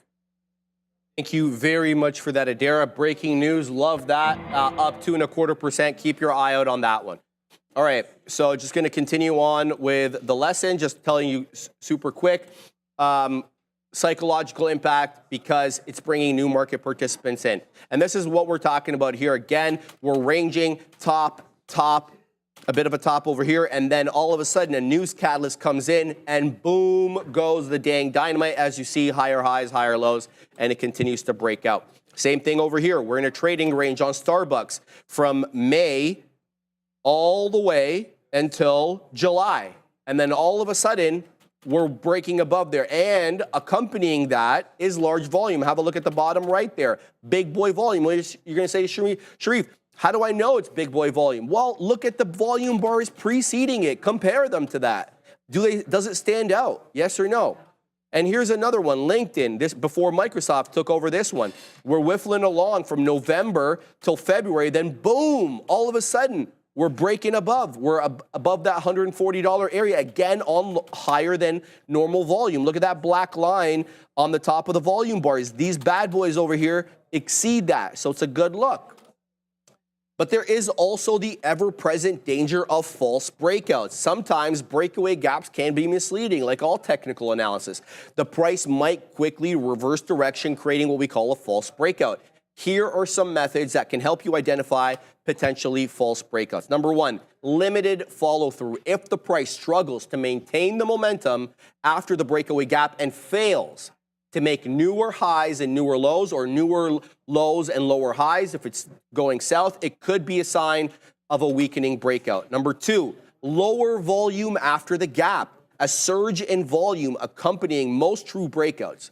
If the volume, though, fizzles after the breakaway gap, it may indicate a lack of conviction by buyers or sellers behind the move. And last but not least, always seek confirmation from other technical indicators. Look for conflicting signals from other technicals like moving averages or RSIs, whatever you use. If these indicators don't confirm the breakout, a false move may be more likely. So how do you trade these breakaway gap? What's the move here? Entry points. Let's talk about that. Breakaway gaps can offer potential entry points in the direction of the breakout. However, waiting for a pullback, this is my move here, after the gap for confirmation to identify stronger entries can be prudent. So if the breakout gap was 200 on Apple and you got all the way up, like I showed you, to 237, guess what? Apple tested and broke 200, but it popped back up quick as you like. So if you love that 200 level, sometimes it's the best idea to wait for it to come back after it's broken out. Obviously, the risk there is you miss the trade. Stop loss placement. Breakaway gaps often create new areas of support and resistance. Placing your stops, very important here. It should be placed below the gap for long positions and above the gap for shorts. And you can use also the measured move. We did an entire week on this with respect to how to use the measured move. You can explore the concept, which is based on breakaway gaps. This technique, essentially what it does, it estimates the price target based on the size of the gap. And here's kind of what I'm talking about there. You get a big boy move, and then, look, you break above the zone, you get a small rally, but then you come back in and you test that breakout level only to move up higher. So hope everybody prints up multiple storms. Joe, what are you doing? No, yeah, great stuff there, brother. You know what, I was just thinking I should have took some out, and when you start thinking, hey, I should take some out, is probably when you probably should. But I want to mention I took one more entry on Google, and for one definitive reason, all right, guys, is this. I took a couple of entries in here, but now you see that this potential reversal signal candle here, we have the volume signature. Sellers push price down, and then we create this isolated pivot, a bottoming tail candle, which can be potentially a reversal signal, especially at an extreme that we're going to go back to the other side, and that's exactly what I did. I played the break of that candle, and I got some pennies in the money, but we're going to hold this to VWAP, all right, guys? So that's exactly why I'm in Google, guys, is exactly there. But we're going to talk some more Google right after we get back from Madeira. Time to take a look here at the U.S. dollar. This is our afternoon edition of Money Talks. I wanted to look at the weekly chart because we are still in an uptrend. Last 3 weeks here, nice upside for that DXY. Right now here in a little bit of an interesting area here. We had wicked as high as this previous resistance here going back to December 2023 before pulling back a little bit lower. So let's see if we're able to continue to push higher here on the DXY after a pretty steep downtrend with that nice bounce around the 100-point level. It has been a bit of a lighter week for economic data. Next week, with the exception of some Fed speakers and the Michigan Consumer Sentiment number on Friday is also going to be a bit of a lighter week. However, we got some really interesting comments just coming in through right now from Fed's Bostic, saying that the outsized first rate cut was, quote, very appropriate, and that he was comfortable with the fact that this was the cut they chose.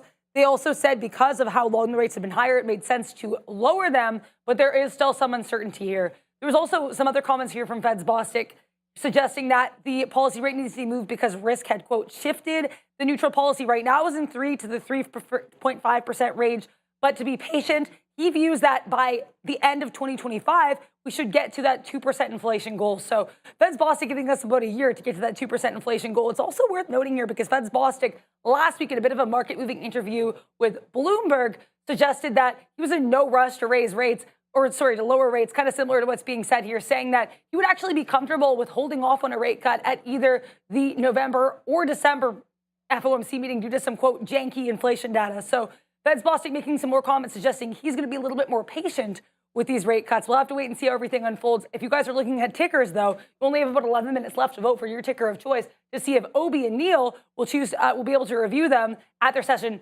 Top 5 tickers, guys. All right, guys, trade smarter, not harder.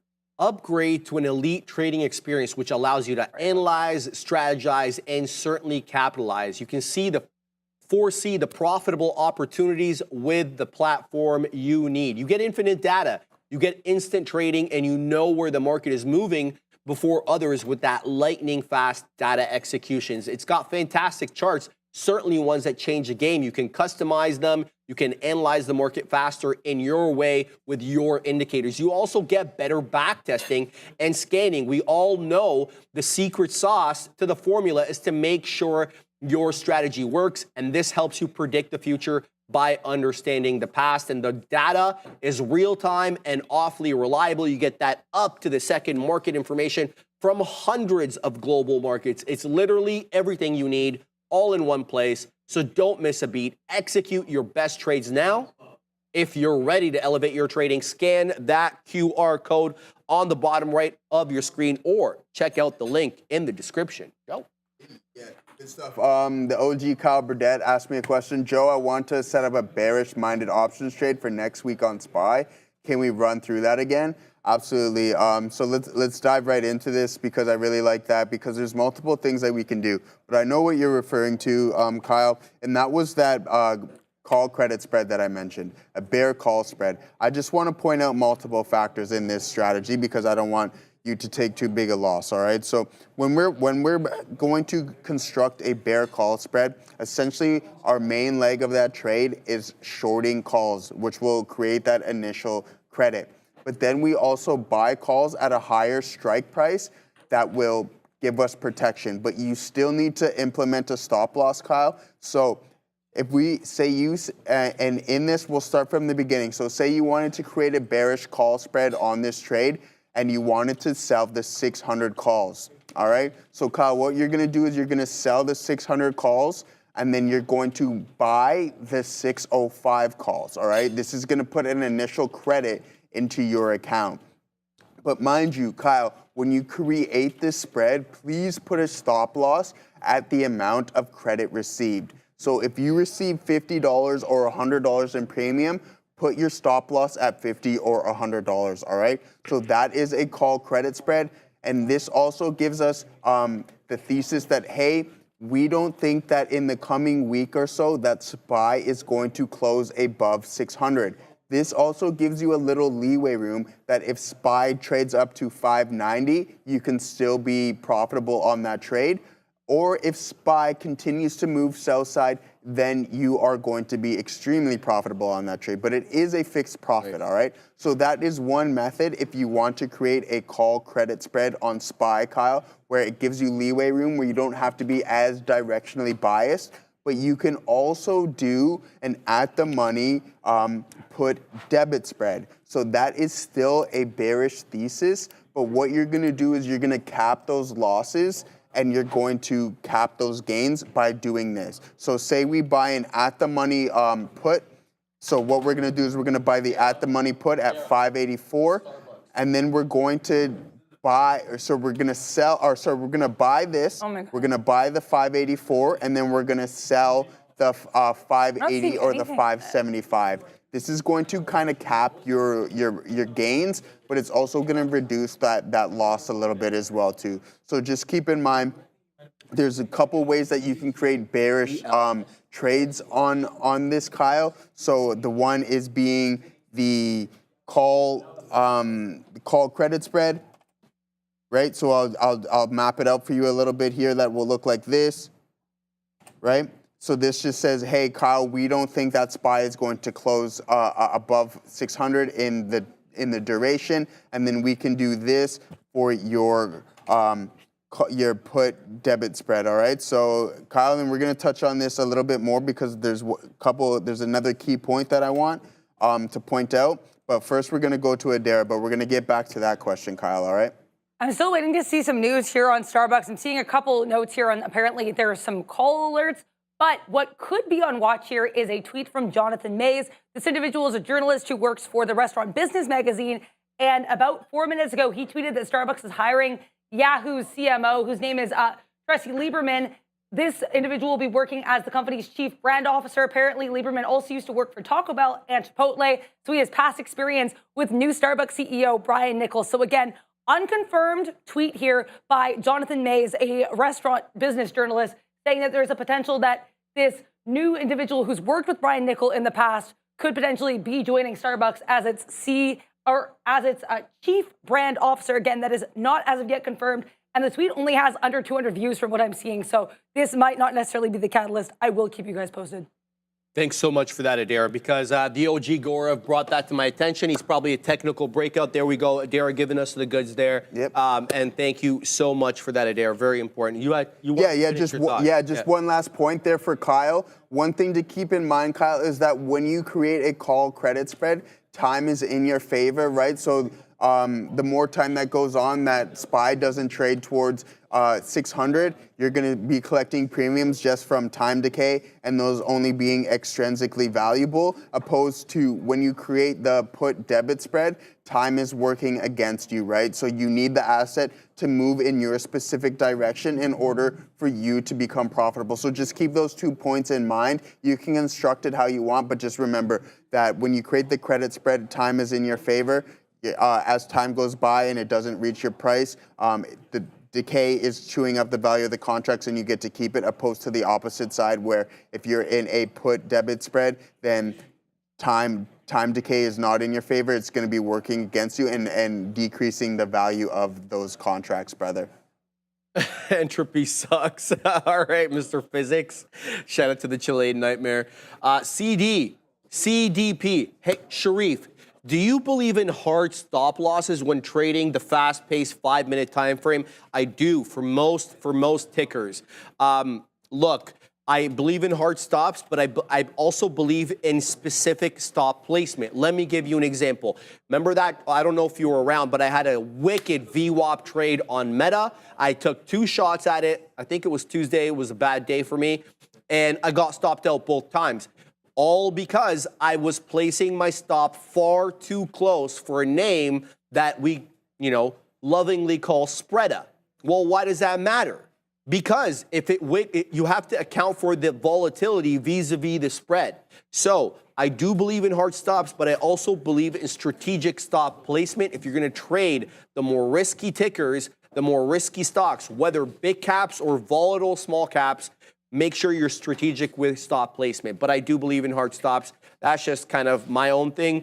Have at it however you want.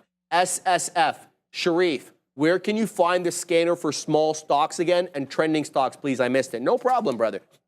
So I can't show you my scanner because we're not sponsored by them, but I've got my scanner on my own platform. And let me show you one that we are sponsored by. Shout out to oh my goodness, Trade Ideas and the NOS boss and his crew. Look at this over here.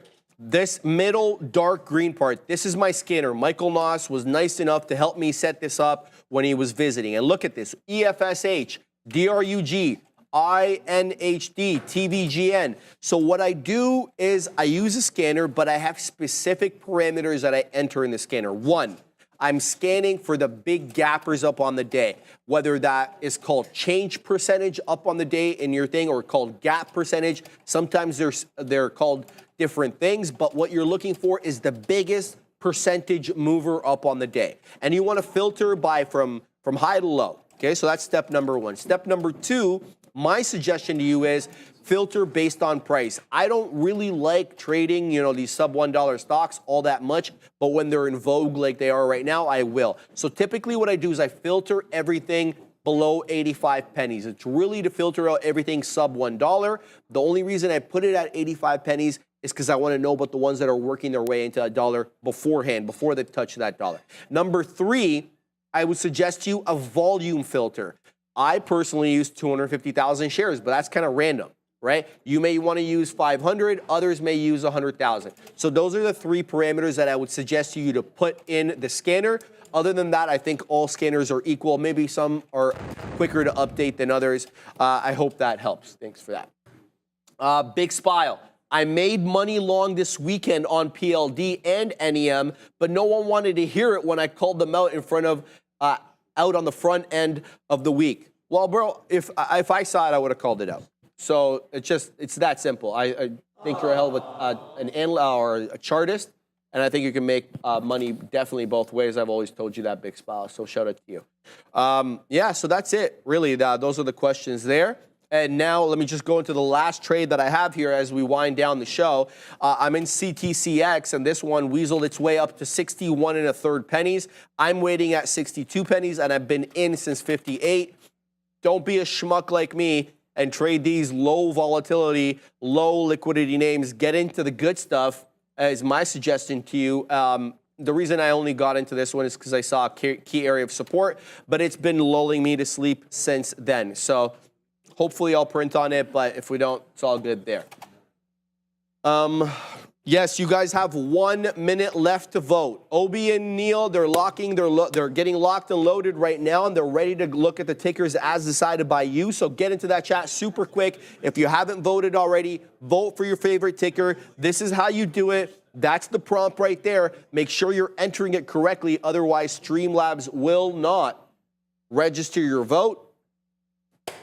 And that's all I got there. And I've got one hell of a gnarly headache right now. Oh, see, good stuff, Joe. Yeah, it's good stuff, though. You drink some water, yes, sir. Hit the gym, get the blood flowing.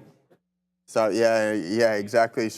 Fabian said stop Fabian getting is headache. just trolling everybody because today, we were bro. trolling him today with the paper hand. So grip strength is the session, gym session of the day, guys. We're looking here at NVDA. It's continuing to the top side. It seems to be holding the 138.20 level pretty well. So that's good. So let's see if it can roll over and continue to the north side. For now, but as of right now, it's holding the volume weighted average price and 138.20, guys. So that's some good stuff there. We're going to continue to see. I mean, if NVDA is strong, then that's good news for the market because it's so heavily weighted now, and those large percentage moves after the split just really moves the market. So these are things that we need to keep an eye out on, and would follow the strength, right? So. In theory, the three of us go out on the 10. Who pulls them? Oh my, okay. Yeah, you literally can't read it. You can't read what I've he's. made that mistake Yeah, you already. can't. Kyle, I think I'm gonna have to take the W on that one. So yeah, Kyle, I'll take the W on that one, brother. There's no ways, but hey, you never know. Catch me and Obi out on the town maybe tonight in the city. You never know what Friday brings. With the boys here, with Wayner in the back and stuff. You got an interesting, it's not a question, but it's a comment related to options. I want to see if you want to chime in on it. Yeah. Todd McLean, NVIDIA has a massive call wall at 138. Can you explain what that is? Yeah, call wall, so is just a large amount of volume or open interest at a specific strike price on a call wall. So it's like on Bookmap when you see a massive amount of orders at one specific level. Right. That's the exact same thing as a call so wall, right? So it's just it can be rejected, right? So in order to push through that, you need those orders to get filled and continue to the north side, right? Okay. But for the call wall, it's just a massive amount of open interest and open contracts around that is, right? So it's it looks like a wall, right? So it's just an immense amount of contracts at that specific price. So yeah, that's a good stuff there. Yeah. So yeah, guys, we're still here. I mean, everything's continuing to trade to the north side. Unfortunately, I got out of my Google trade a little bit earlier, so I didn't do what I did on my other trade earlier today. But that's okay because I already took 2 stabs on it, and the other one I only took 1. So as you can see, we were long initially here on Google. It didn't work out. We punched in again, took a break even, and then we went for the move back towards the volume weighted average price off of this bottoming tail candle. And so it started to come back, so I kind of got spooked on that one, paper handed that one. So grip strength is what we're working on. But I mean, I think if we can continue to up here, I think maybe eventually it'll get up there. So we'll see what that is. Guys, call wall. So yeah, so QQs, the Qs are still sitting around the same Fabian, bro. Fabian. What year is that from? Like the 20s? Yeah, that was like the where the operators would have to connect. Did you know that you actually had to pick up the phone, speak to an operator, be like, yo, I want to call Joe in Markham. And she would have to look through all the different Joe, I won't say your last name. Right? Yeah. But, and then can literally take one of those things and connect it. Dog, like Morris. Oh, that's crazy. Yeah, they were saying 1/3, or I think 25% to a third of women in the States during a certain time period. Worked at the okay. To do the connection. Yeah, so I see that. Yeah, no, I mean, I had Yellow Pages, but I think we live in a more fortunate, Same, homie. more fortunate time. I didn't live in the pager era, so I don't know. Did you have a pager, Sharif? No, you didn't. Did you? I'm listening to the Chilean. Oh, I thought you said a pager. Okay, I was like, bro, I don't think you had a pager.